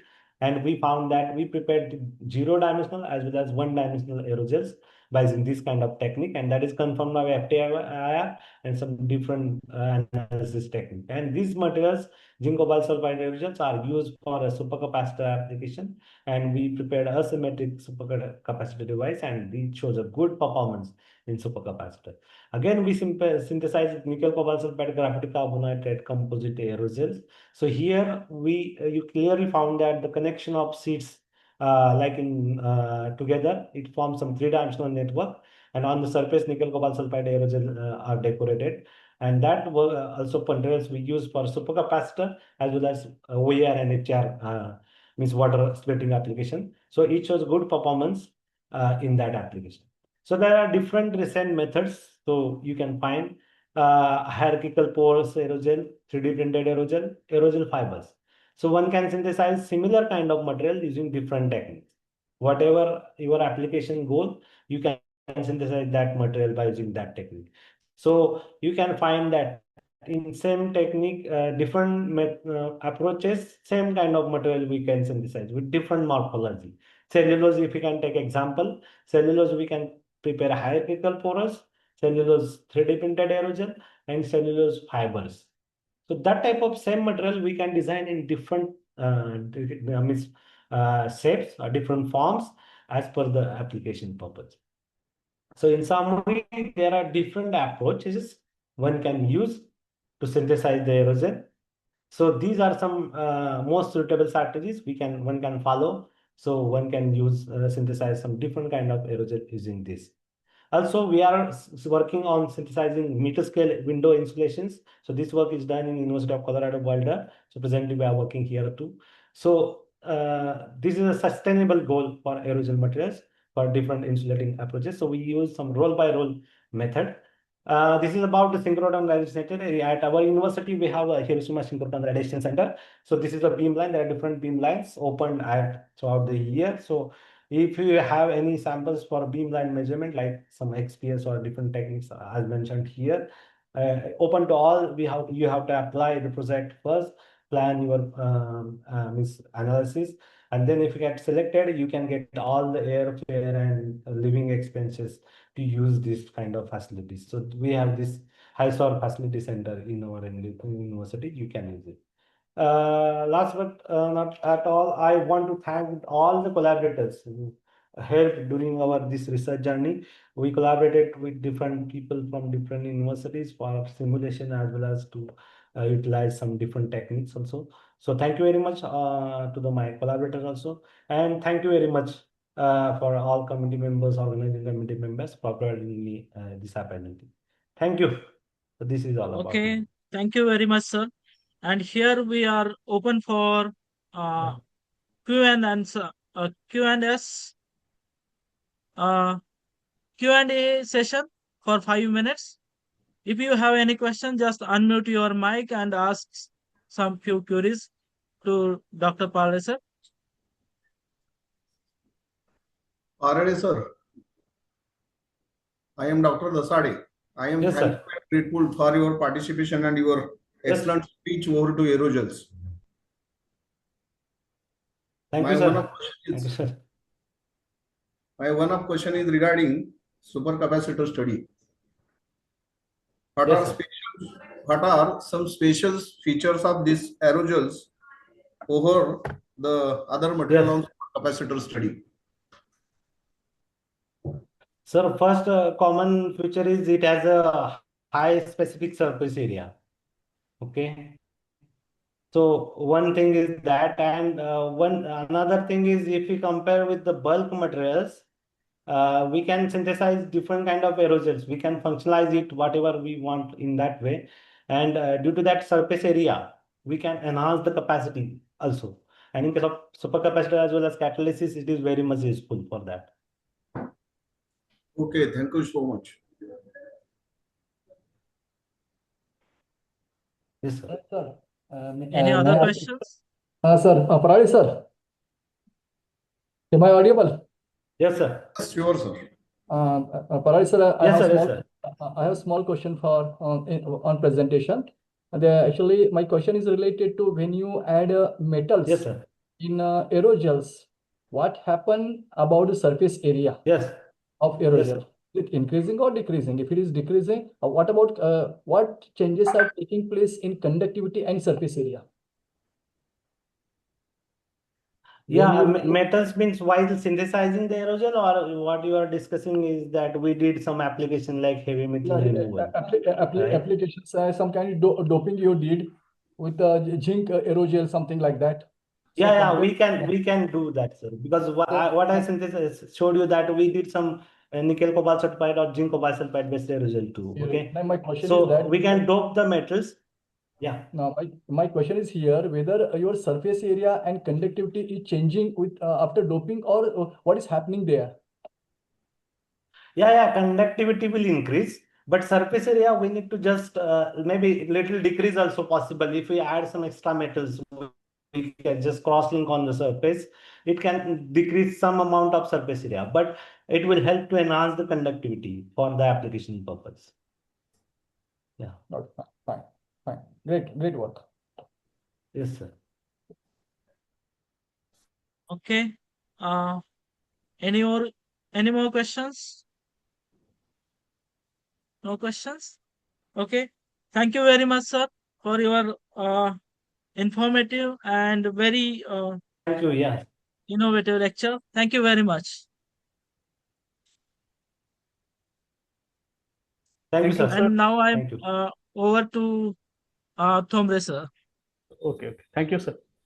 I am here to pay a vote of thanks to Chairperson Dr. Rahul Ingole and Research Person Dr. PG Parle of the session. I am very much grateful to both of these persons, Dr. VG Parle and Dr. Rahul Ingole, for accepting our invitation and for conducting the session. Thank you, sir. Now, the second session is over. We are moving towards session third with resource person Professor R.S. Mane, sir, from Swami Ramanand Tirth, Marathwada University, Nanded, and the chairperson is Dr. A.R. Babar, sir, Shankarrao Mohite Mahavidyalaya, Akulus. So I hand over the session to chairperson Dr. A.R. Babar, sir. Babar, sir, it's over to you. Thank you, Thomre, sir. Am I audible? Yes, sir. Yes, sir. Thank you very much. First of all, I thankful to organizers, my guru Navle sir and Dasade sir. It's my great pleasure to introduce today's resource person, Professor Dr. R.S. Mane sir, Senior Professor and Director, School of Physical Sciences, Swami Ramananda Tirth, Marathwada University, Nanded. Sir has completed graduate and master degrees in physics from Yeshwantrao Mohite College, Pune, affiliated to Savitribai Phule University, Pune. During 1992 and 1994 respectively, in first class with distinction grade, he has recipient of PhD in physics from Shivaji University, Kolhapur in 2000 under the guidance of renowned scientist Professor C.D. Lokhande sir. During initial career, sir has worked as assistant professor in physics at Vishwakarma Institute of Technology, Pune. In the middle stage of his career, sir worked at Hanyang University, Korea from 2003 to 2008 as an assistant professor and also research faculty at Oxford University, Oxford, UK. Now currently sir has working as a senior professor in physics at School of Physical Sciences, SRTM University, Nanded. Sir has a recipient of awards like Young Researcher Award, Best Teacher Award, Deen Dayal Sharma Award, Research Fellow Malaysia, and most prestigious award, Brainpool Fellow, South Korea. Sir has availed various administrative, academic, and research credentials at SRTM University, such as Member Secretary, Board of Deans, Member Secretary, Board of Research and Innovations, Member Secretary, Board of National and International Linkages, Director, Innovation and Incubation Linkages, Director of School of Physical Sciences, Member of Academic Council, Member of CNET, Member of Board of College and University Development. Also, he has working as a BOS member of Rajarshi Shahu Mahavidyalaya, Latur. Sir has editor and associate editor of SRTM Research Journal of Science. Sir has worked as a visiting professor, Pushan National University, Korea. Since 1996, he has published more than 400 journal articles in the Journal of Repute, 5 books, 20 book chapters, 13 review articles, and 11 patents from limited to USA, Germany, and India. Sir's publication has 70H index, I-10 index of an about 327 and 18,525 citations, which are admirable within the research community across the globe. Sir has also occupied a place in list of top 2% scientists declared by Stanford University since 2019 for 5 consecutive years. 27 fellows have completed PhD degree under his able guidance and 8 are presently working. He has taught nearly 15 physics courses nationally as well as internationally at graduate and undergraduate level successfully. One of the important contribution of Sir is the during COVID-19 pandemic, he served as a leader for developing virus testing laboratory at SRTM University Nanded, which has been successfully accredited by NABL and ICMR, and he has tested nearly about 5 lakh viral samples successfully. In his career, he has organized 5 international conferences at SRTM University Nanded. So we have such a great personality along with us. With this brief introduction, I request to Professor R.S. Mane sir to guide us. Am I audible, Babar sir? Yes, sir. Yes. Dear friends, thank you very much for giving me opportunity and expressing or presenting my brief CV, which is for last, which is actually outcome of last 25 years. Thanks to Professor Babar, Appasaheb Babar, and the person who gave me opportunity, Dr. J.V. Thombre. Thanks to him for inviting for this conference, International E-Conference on recent trends in nanomaterials and its applications. And at Dr. Ganpatrao Deshmukh Mahavidyalaya, Sangola. Friends, in this talk, I will share my PPT. In this talk, I have a few slides for you. I made it. And let us have some kind of whether my first slideshow is okay, over to you. Slideshow is there, sir? Somebody, sir? Yes, sir. Yes, sir. Yes, sir. Slide is visible? Yes, sir. It's visible. Yes, sir. Yes, sir. But so is it in a single slide or multiple slides are on right hand side? There are multiple slides are there, sir. I want to make it 1 minute. Say I'll make it single line. Just give me 1 minute time. So, okay, multiple slides are there. No, it's a single slide, sir. Is it single slide? Yes, sir. At the center there is a single slide. No, we want to make it throughout overall single slide. 1 minute, because that option I'm missing. Reading, because that option I'm not looking here. 1 minute. Well, just sir, it will be slides. Just 1 minute, because that option F5, you know, am I right? Yes, F5. yes, sir. Yes, sir. F5. Check. Now it's clear, right? Yes, sir. Now it is. Thank you very much. How much time, Babar sir, I have with me? 45 minutes, sir.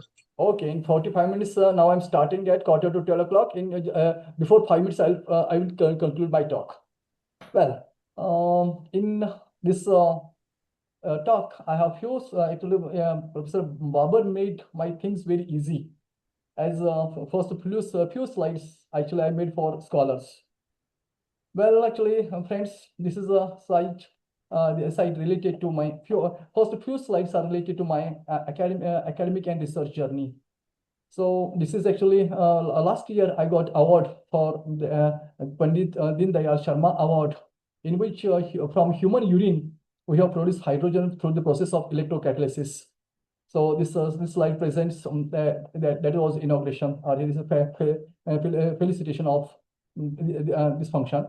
The second slide is actually Dr. Babar told you I was about 6 years in Korea, or during early days, very few Indians were there.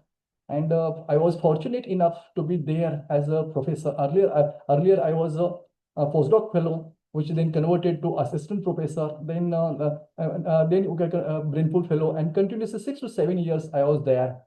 So in 6 to 7 years, what I gained from Korea, because going at any place is very simple for young scholars, but surviving there, remaining there intact, remaining there for a long time with continuous success, and having your impression and by maintaining your asset or status is certainly difficult. I was in the same lab. I was in one lab for 6 years, and what I did actually in about 6 to 7 years, I published more than 150 papers from Korean laboratory. I mean to say from the one in the same laboratory. So which is one of the record on the name of Indians who published 150 papers from the one in the same lab. This is actually my professor Hans Saman, and actually at that time Professor Nimse was there, who have had interaction with Professor Hans Saman and his Professor Yasai Patil, and so many colleagues were there. So the intention of my intention for telling this slide is that when you are in any laboratory abroad or in country, so basically what is happening when your person is in India, we don't respect him by saying that he is of no use. But the same person, when the person goes abroad, the people used to respect him a lot, or how smart he is, or how nice he is. So this should not be there. So wherever person is there, because for example, if you see, when I spent about 10 years abroad, okay, doesn't mean that people were heavily respecting me, and after coming in India, people are not respecting. But actually, my message to young scholars is that you need to contribute to your work, and then not for by other aspects, or not by taking help of other points. So your work matters always. This message actually I want. Wherever you work, whether you work in India, whether you work abroad, so your work matters, and your contribution also appreciates. That point actually I want to highlight from this slide. Okay, so about my here from this slide, I want to show you the actually nowadays getting job is very tough task. Last 15 years, as we can see that government recruitment always something come forward. As a result, the recruitment is get delayed. So, for example, if you look at our university, Pune University, Solapur University, whichever university you are coming across, you'll find that recruitment is get delayed by some means, or by some issues. Earlier 75%, 25% market contributions were there. Now it has changed to 60-40 contribution. Because of several things, the recruitment is a critical issue. So what happened because of unemployment is increased heavily. So in order to overcome this unemployability, so only way is to have research. So if you do research, I told you earlier, whether you are doing in remote area or you are doing somewhere outside, it doesn't matter. So what quality work you are producing, that matters. Just now I was listening the talk of Dr. Parari.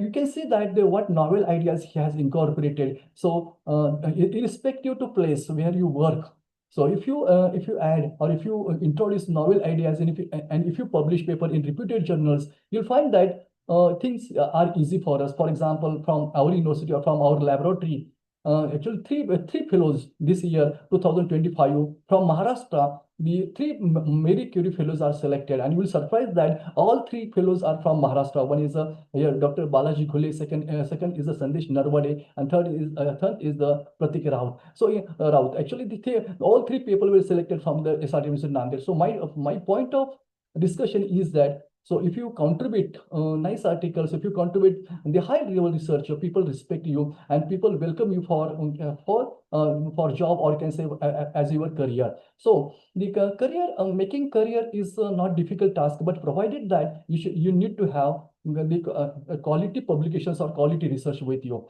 So in this slide, what actually one point I want to highlight, all young scholars. So your marks, your religion, at the same time, you can say from which family you belong, that doesn't matter here. As an example, I told you that I'm a son of farmer. So my parents were couldn't able to recognize the money also. From such family, I'm here in front of you. And secondly, I was not that much talent in introductory section.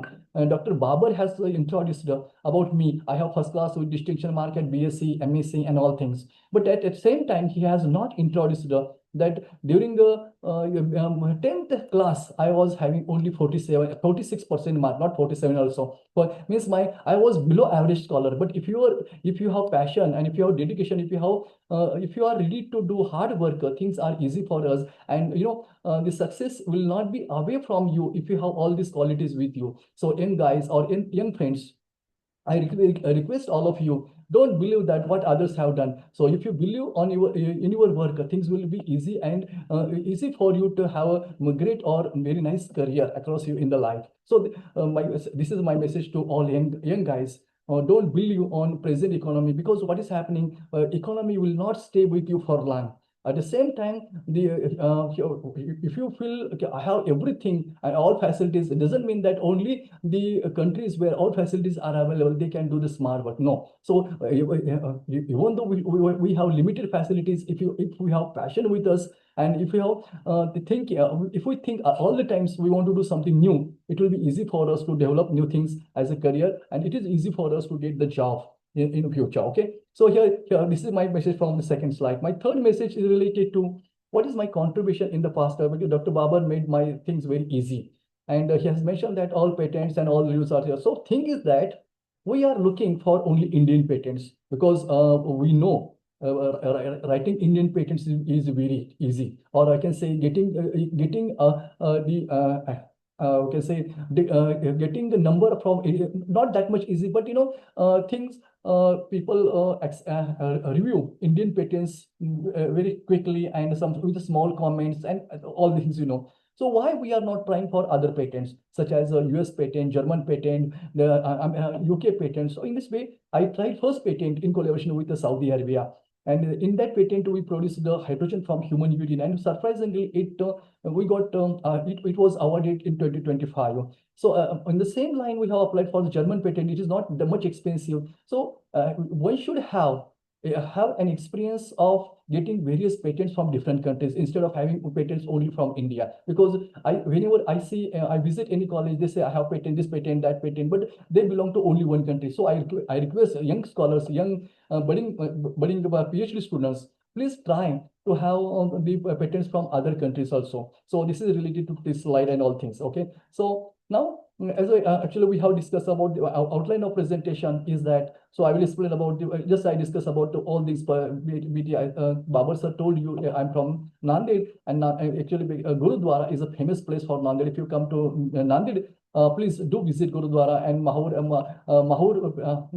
the temple is there. Again, it is very famous. The Kandar Fort is there. It is very famous for as a tourist place. When you visit to Nanded, please visit these places.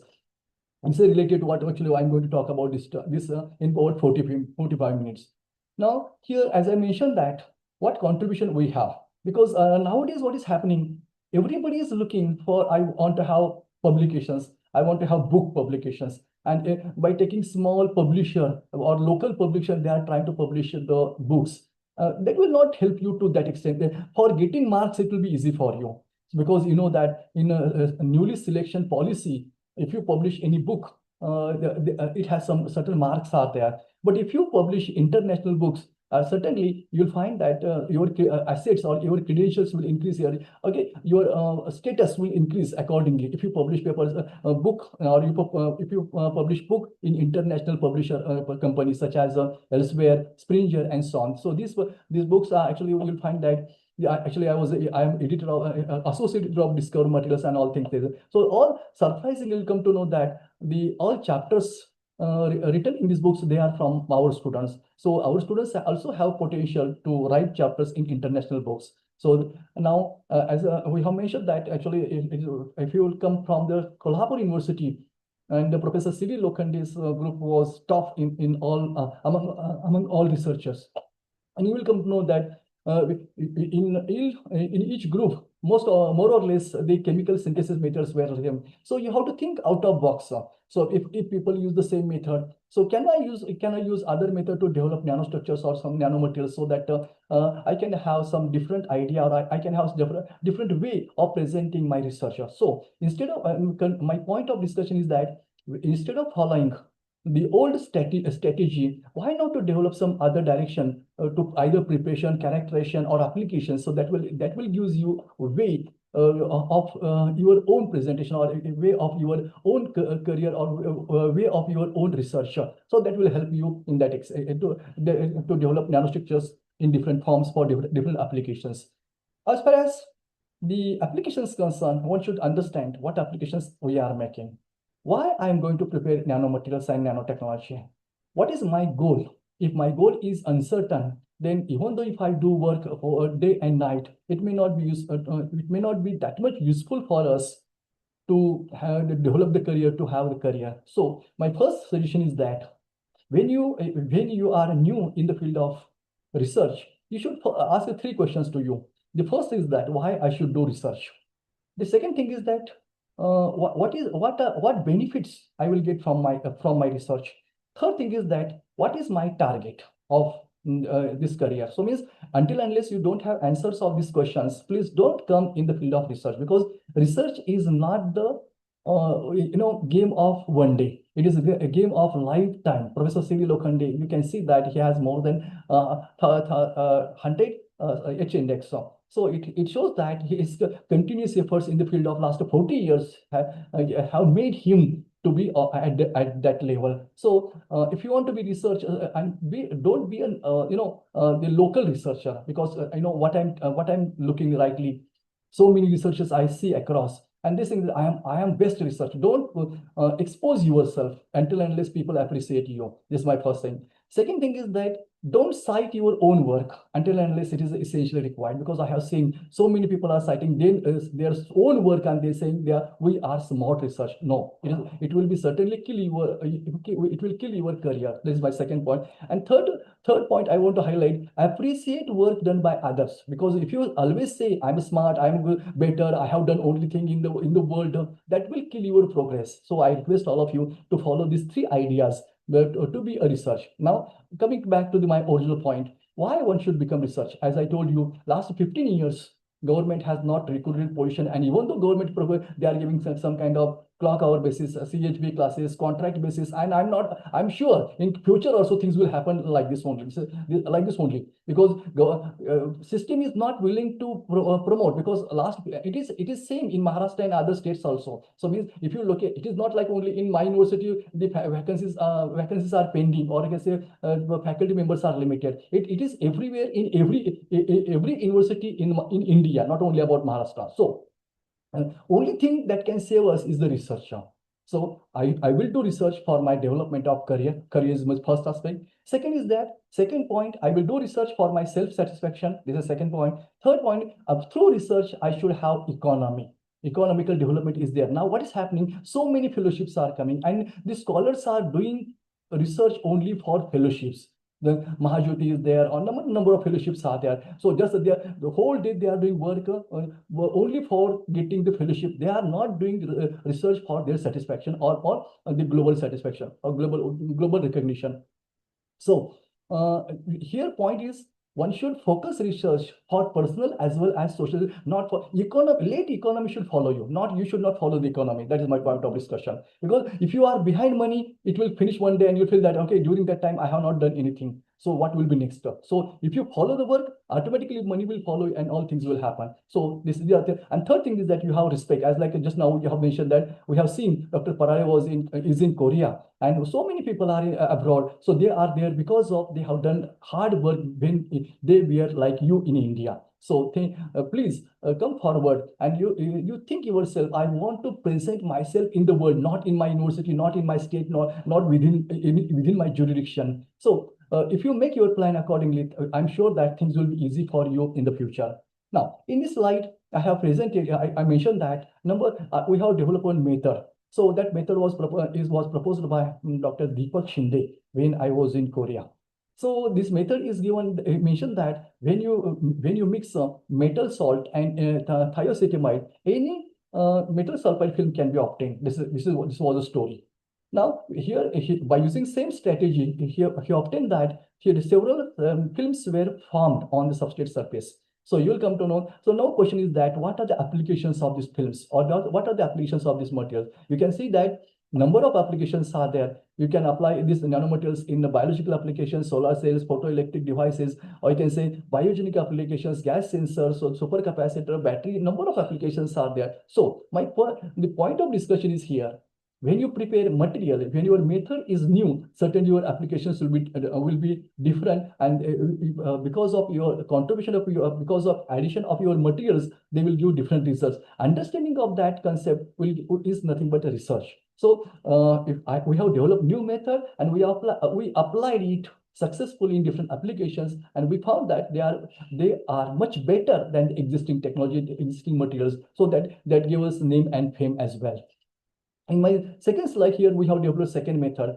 here you will come to know in second case we can say the urea. So you will come to know that here in indium is there, indium oxide. Here urea is get combined with indium oxide, indium chloride, and indium nitrate. Okay, you will come to know that here you have different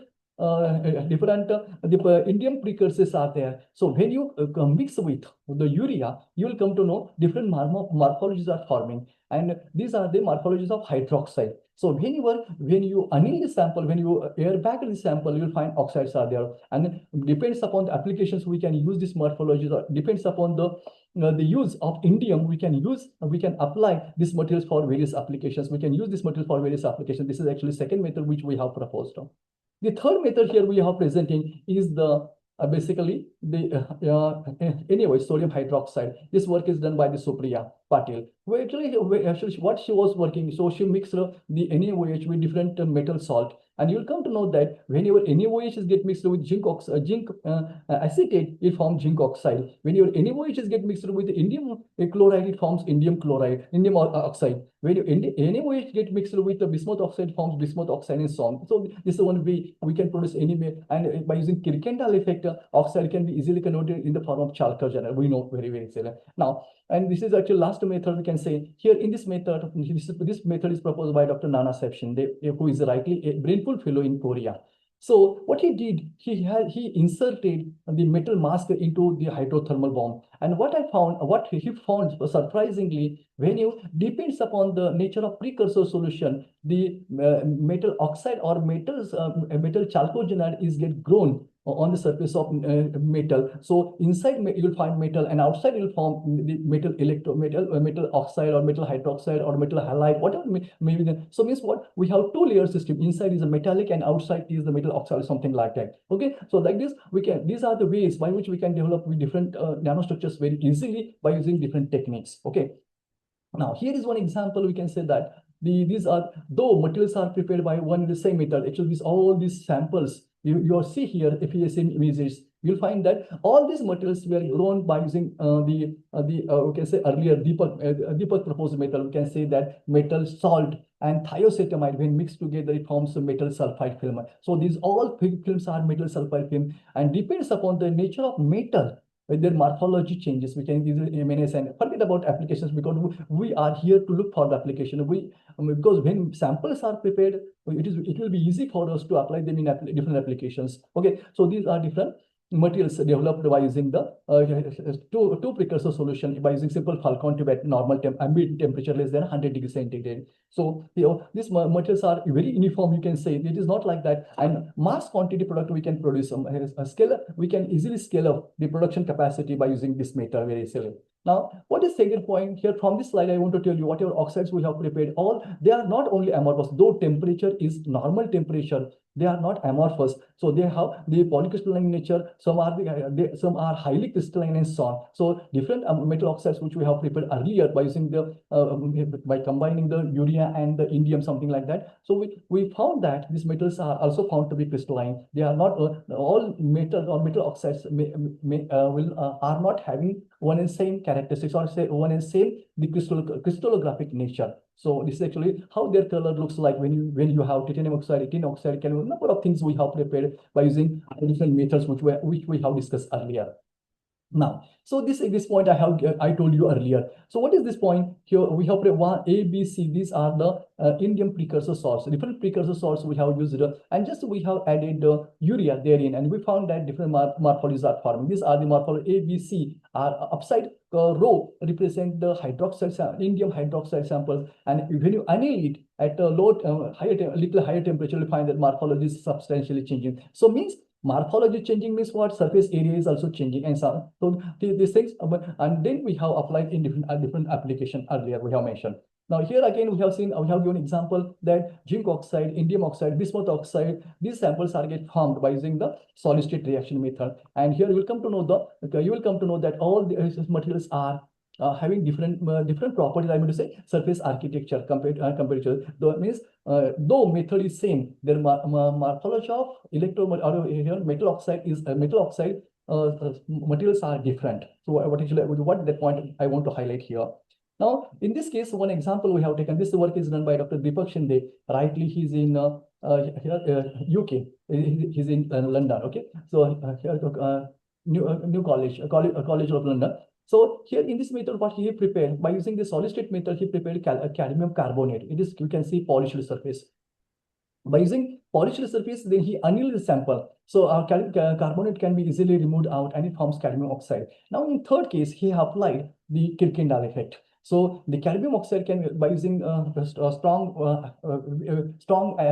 acid and base theory, we know that a strong acid can replace weak base, and weak acid, strong base can replace weak acid, something like that. Okay, so it is called a Kirkendall effect. So it is also called as ion exchange method.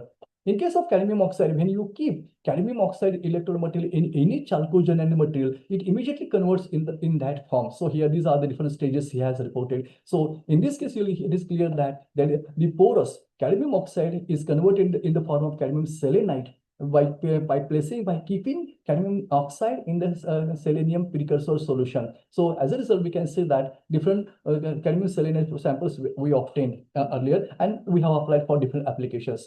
So this is one method again reported by Dr. Nana Shinde. What he's mentioned that for preparing nanostructures, it takes a long time, 1 hour, 30 minutes, and so on. But in just 1 minute, he prepared bismuth oxide nanostructure. What he has done.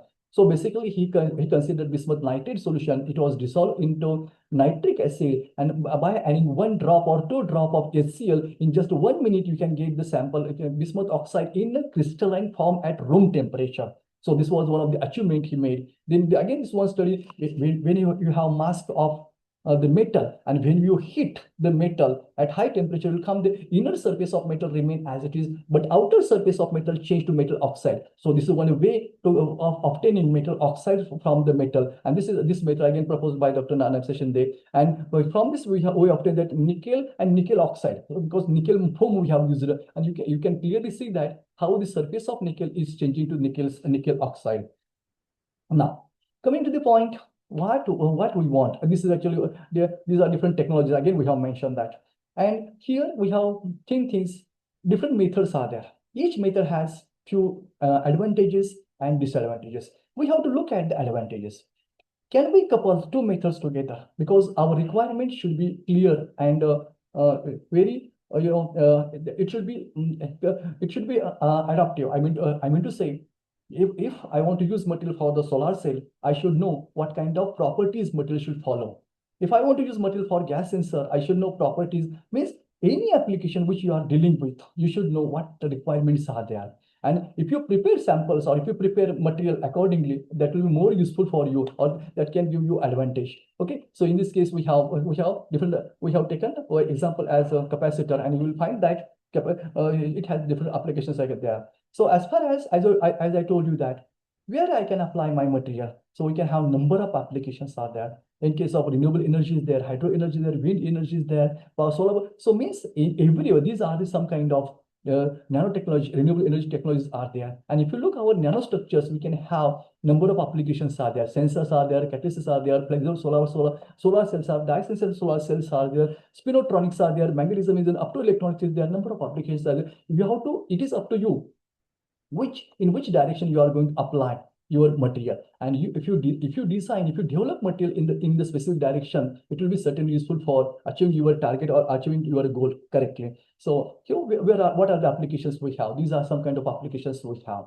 So you can apply your materials in any applications, but your application should be clear before applying your material. For example, if you are using the conducting material in sensor, it may not work because it has different. For example, let us take example in nickel sulfide, cobalt sulfide. If you are using in sensor material, they may not work because they are, we can say, quasi metallic in nature. As a result, we can say that we should know what kind of materials are required for the sensor. For example, metal oxide is required. Again, using metal oxide at high temperature will not give you credentials. So because nowadays I'm looking that so many scholars are working on sensor and they are producing sensor activity at 200, 300 degrees centigrade. It's not fair. It is not certainly not fair, because what technology society wants to have technology at normal temperature, because they cannot use your sensor at 200 or 300 degrees. So means we need to develop something that is useful for society. And if you are looking at the sensor technology, that should work at a normal temperature or at a room temperature. That's that kind of requirement one should know. Now, as far as this one concerned, now I'm going to look at about next 10 minutes. I will focus what things we can do. Here in this case, we have used I work on in various disciplines. It may not easy for me to cover all disciplines in just 25 minutes. I have worked more than 6 to 7 applications so far. Initially, I work on photoelectrochemical cells when I was a PhD student. Then I moved to the Korea. That time I work on dye-sensitized solar cells. Then in Oxford University, I work on perovskite solar cells and so on. Okay, and right here I'm working on some kind of hydrogen production and something like. I will discuss that point later on. In one of the application, when this is one of the application, how research can be done. Research is that this slide will tell you I have done research in the perovskite solar cell, or we can say this is one of the slides which tells you idea of presenting research. Perovskite solar cell is not new one for everyone, so I should have literature. How many publications are produced in the field? Because if you do research on dye-sensitized solar cell today, your paper will not publish above impact 2 or 3. This is my guarantee to you. Thing is that our topic of research should be advanced. What world is looking for? If I work on photoelectrochemical cells today, it may not go into good journal. So my topic should be within the scope of ongoing research. If my topic is old one, people will not respect me, or my research will not publish in reputed journal. And publishing same thing in same journal is not fair for as a researcher. Now, in this talk, in this particular slide, we have given presentation that perovskite solar cell, once it crossed the 20% efficiency by Henry Smith, he gave Nature that time. Then that time we come to know here perovskite solar cell has a market today. Now today also it is a dawn because nobody can cross 25% efficiency. So solar cell market, especially perovskite solar cell, has shut down. I can say it diminished heavily. Now here in the second slide we can say here in this slide what was my aim. A is sample gives the titanium oxide we have prepared by chemical method, simple. And I would say ours was the first group in the world who prepared rutile and unantacid TiO2 at room temperature. It's a very, very responsible statement, because earlier rutile TiO2 and unantacid, there was Dr. Shoaib was there. And what he did, he combined the TiCl4 get combined with the HCl. That time we found at room temperature, we found rutile TiO2, because rutile TiO2 is get produced at high temperature, about 400 degrees Celsius, something like that. But by using TiO2 and TiCl4 and HCl and urea, he could produce rutile TiO2 at normal temperature. But what we did, we coated it with zinc sulfide. Here, this is zinc sulfide. There is no change, abrupt change in surface morphology. And then we have given the perovskite layer, light absorbing layer. Now here you can see this is the diagram is there. Now from this slide, what is clear? One side is that by adding zinc sulfide layer, the reverse flow of electron has been blocked. As a result, the open circuit voltage is increased, and because of that, efficiency we could able to increase to some extent. That time we could 15 to 16% efficiency we obtained, and electron light time is also decreased. Means electron takes a longer time. So sorry, here in case of cadmium sulfide, electron moves faster compared to when zinc sulfide is not there. So this kind of idea got given you result. So conclusion is here. By adding any buffer layer on the TiO2 surface, the reverse flow of electron can be blocked to some extent. This is the idea, and that gave us one direction for research when I was working on perovskite solar cell. This is second direction we can say. In this direction, as we have mentioned, this particular figure is drawn by Dr. Nanasaheb Shinde. What is motto of this figure, intention of this figure? When family size is large, we can say that. So here, if you have, its muscle power is more. It has a high power density. But when family size is small, then we can have high economical strength, but muscle power is less. So conclusion is that when we have supercapacitor, it has a high power, but its energy is less, and vice versa. We can, it's battery later, and these are some kind of characteristics we can say. These are applications of supercapacitors. And we can say that this particular model was designed by supercapacitor by Dr. Nanasaheb Shinde earlier, and he has developed some kind of supercapacitor. This is basic characteristics we have discussed earlier by Dr. Parale.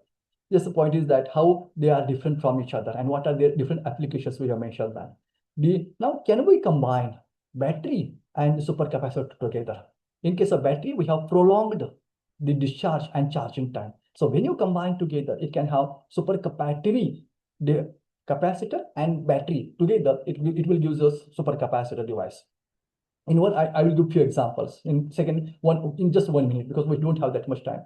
Here in this slide, we have, as we know, bismuth oxide is having different phases, delta, alpha, beta, theta, and you will come to know that here you will surprise that we can prepare bismuth oxide room temperature as we have discussed earlier.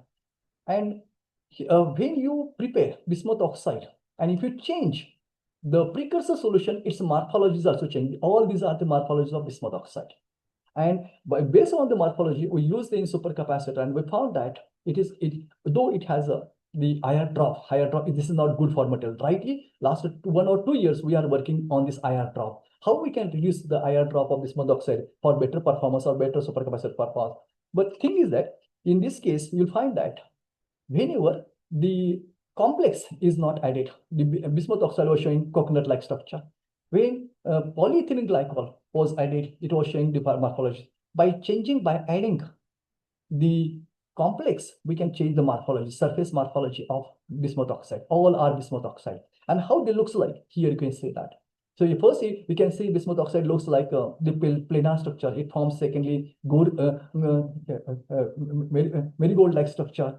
Third, we can say plates are there. Maxine, you have seen Maxine in case of the Paralisar mentioned the Maxine. So Maxine-like structure bismuth oxide we have used and so on. And they are confirmed from the X-ray diffraction. And you surprisingly, though they are prepared at room temperature, they are having the narrow pore size distribution. And then we have applied them.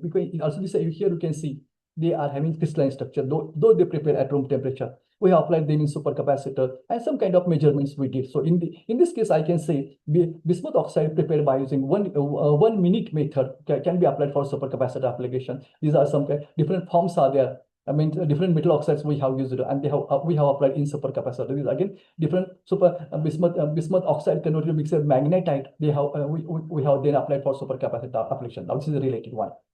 In second case, what we did, we have 5 minutes more.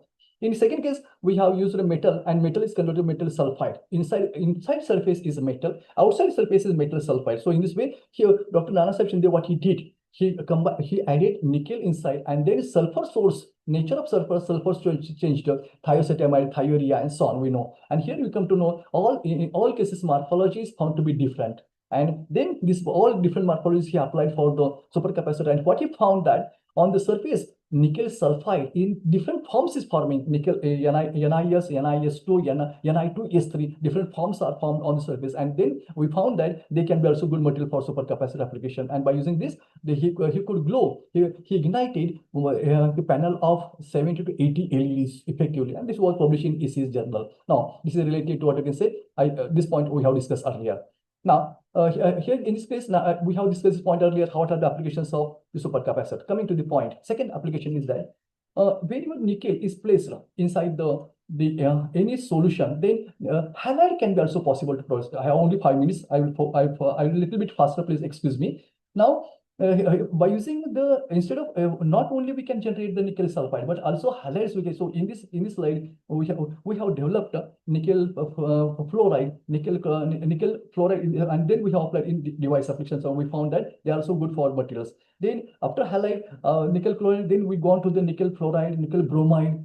From the bore water we have taken the fluorine, and we found that. So you can see here morphologies A1, A2. These are the morphologies. A1, A2, these are the morphologies of pure nickel. And here you go the A, B, C, D. These are the fluorine, bromine, iodine. So means what metal can convert to the form of metal halides very easily, and we can apply for device technology. So here in first case, sulfides can be possible to generate. Halides can be possible to generate, oxides can be possible to generate, and we have studied this theoretically, and we found that the fluorine, fluorine, nickel fluoride is having lone pair of electrons. As a result, its catalytic performance is better than other halides. That kind of conclusion we made. Then in this slide, we have this is second application, not related to the supercapacitor. Here we have used a sensor because long back when I came in India, we studied this idea from Professor V.B. Patil from Solapur University. But here we have applied the RGO derived from sugarcane. You will come to know, it's a very surprising point. And we found that the RGO obtained from sugarcane was semiconducting in nature, and we could able to produce, you can say that it was produced for the sensor gas, and we studied theoretically how the band, this what the band distance, or to say bond length between the gas molecule and the RGO changes with respect to gas. So that kind of study we have. So for the chlorine gas, performance was less. For ammonia gas, performance was more. So means when you understand what you are doing, that will give you better result. So understanding is very important when you apply your material in particular direction. Now here in this slide we can say the different applications we have proposed here. In first place, we have used the materials for the magnetic storage research. This is what the bismuth perovskite. So what happened by combining the bismuth doped the nickel ferrite at before this concentration, the material was the perovskite, spinel in nature. But after 0.14%, it was showing dual nature. This was first paper published showing duality of magnetic material, which has a citation more than 5,000. Okay, so 500. Now here the second slide shows that how structure changes, how it can be used for the magnetic storage. Now look at the second figure, in which the organic chemistry we have used, where we can say the human urine, we have made crystals of human urine, and we have applied for the catalysis, electrocatalysis. We found that it is the best material as a catalyst as far as the three compoundations convert into 4-compound reaction, and it goes. We got this RSA paper. And last application we have developed the selenium nanoparticles, and you found that when we use the selenium nanoparticles for boiler chicken, their immune power is very high compared to those who are not get dosed, those who are not dosed with the selenium nanoparticles. So means different applications are there, and we are applying our nanomaterials for different applications. Now here these are some kind of technology we have developed here in our school. So this new technology we are coming forward, how we can integrate solar energy, supercapacitor, hydrogen production, all these things together to generate different applications at different places or different stages. For example, here first can produce the electricity, second can store electricity, third we can generate the hydrogen. So the integrating technology we are trying to develop. This is a product of our university. Is a Disocal, which is used for kidney production. Now, rightly we are working on the skin effect that is called vitiligo. And I'm sure in 2 to 3 months, our medical will be in the market. By using nanotechnology, can we cure out vitiligo disease, which is one of the because where my son was having that issue, and last 10 years I was working on vitiligo. I'm sure after 2 months or 3 months, the medicine for vitiligo will come out from SRT University in Nanded. So I think whenever you work for research, I suggest all of you don't work for self-satisfaction or you can say for social appreciation. People will appreciate you if you have smart work. So please focus on smart and nice work so that your work will be appreciated globally. So these are some kind of applications we are doing nanotechnology nowadays. Some biological applications we are using. I will not go in detail. Some kind of antifungal, antibacterial applications we have done. And conclusion is that different nanostructures can be developed by different methods. Develop new methods so that you will understand how morphologies of nanostructures are get evolved. Depends upon the requisition, you can apply these materials in different applications and go for device. Tune something and study some kind of computational studies that will give you different understanding. Here, this in Avishkar from Maharashtra, from SRT University Nanded, only 2 projects were selected, and both projects from our lab. In first project, she has produced from human urine. The human urine we have developed the particularly supercapacitor, and second we have produced hydrogen from sugarcane. So you can clearly see the hydrogen evolution is there, and through this device we could able to generate as well as a store hydrogen. Now we are developing technology that can be utilized for the EV cell or some kind of running electronic atoms. So here I will say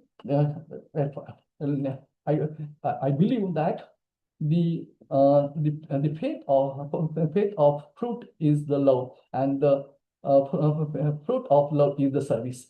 I believe if I do good service with faith, things will happen in right direction. So I would say in 45 minutes, I try to cover the things which I have done last 3 years. Rightly, we are doing in different direction. We are understanding computational studies of doping, and if you are willing to do work in our laboratory, or when you want to come forward to have collaboration with us, our laboratory is open for 24 hours open for you. Please, if you visit Nanded, please do visit our university. Please do visit to our laboratory for future possible collaborations. Thank you. Thank you very much. So, the Babar sir, the session is. Thank you, sir, for nice presentation. You have inspired our young researchers as well as BSc 3 students especially. Thank you very much, sir. Thank you, sir. The questions Tombre, sir, are. over to you. If you have any questions, you may ask. Participants are requested to ask some questions. If you have any query, you may ask. Either they don't understand anything or they don't want to ask anything.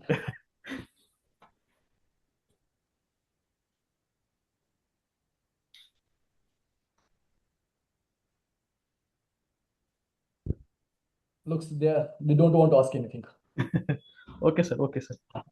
As per my opinion, success of this conference is the resource persons. If you are the resource persons like you in this particular event, so and your talk is too much motivational to the kids like me. So here I to pay the vote of thanks to the chairperson, Dr. A.R. Babar sir, and the resource person, Professor R.S. Mane sir, of this the resource person of this session. So thank you, sir, for your talk. And in spite of your busy schedule, you accepted our invitation and spent time with us. You guided in various directions. You have mentioned some opinions, particularly the quality publications. So thank you, sir. Also, you have mentioned that Tombre sir, 1 minute. Yes, sir. Yes, yes. Can you speak 1 minute? Yes, sir. Yes, sir. I request those who are young scholars or those recently doing PhD or those completed PhD in last 1 or 2 years, all I requested to see the publications of our lab. Every publications is crossing impact factor 10.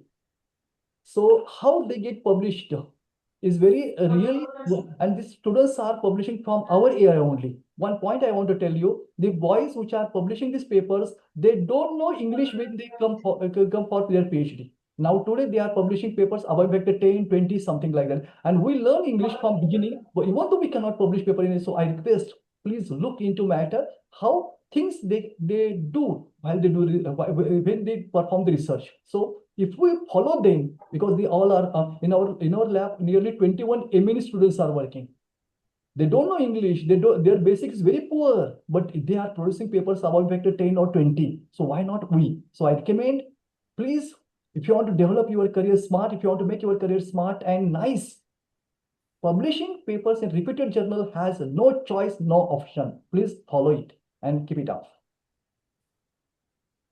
Okay, yes. Thank you, sir. Thank you very much. There is small announcement. I declare the first day of the e-conference is over with 3 sessions. Tomorrow we are going to meet at 10 a.m. with the same link. Do join at least 10 minutes before. I wish you good day. See you tomorrow. So thank you. Thank you all. Thank you very much. Please allow me to leave. Thank you very much. Thank you, sir. Thank you.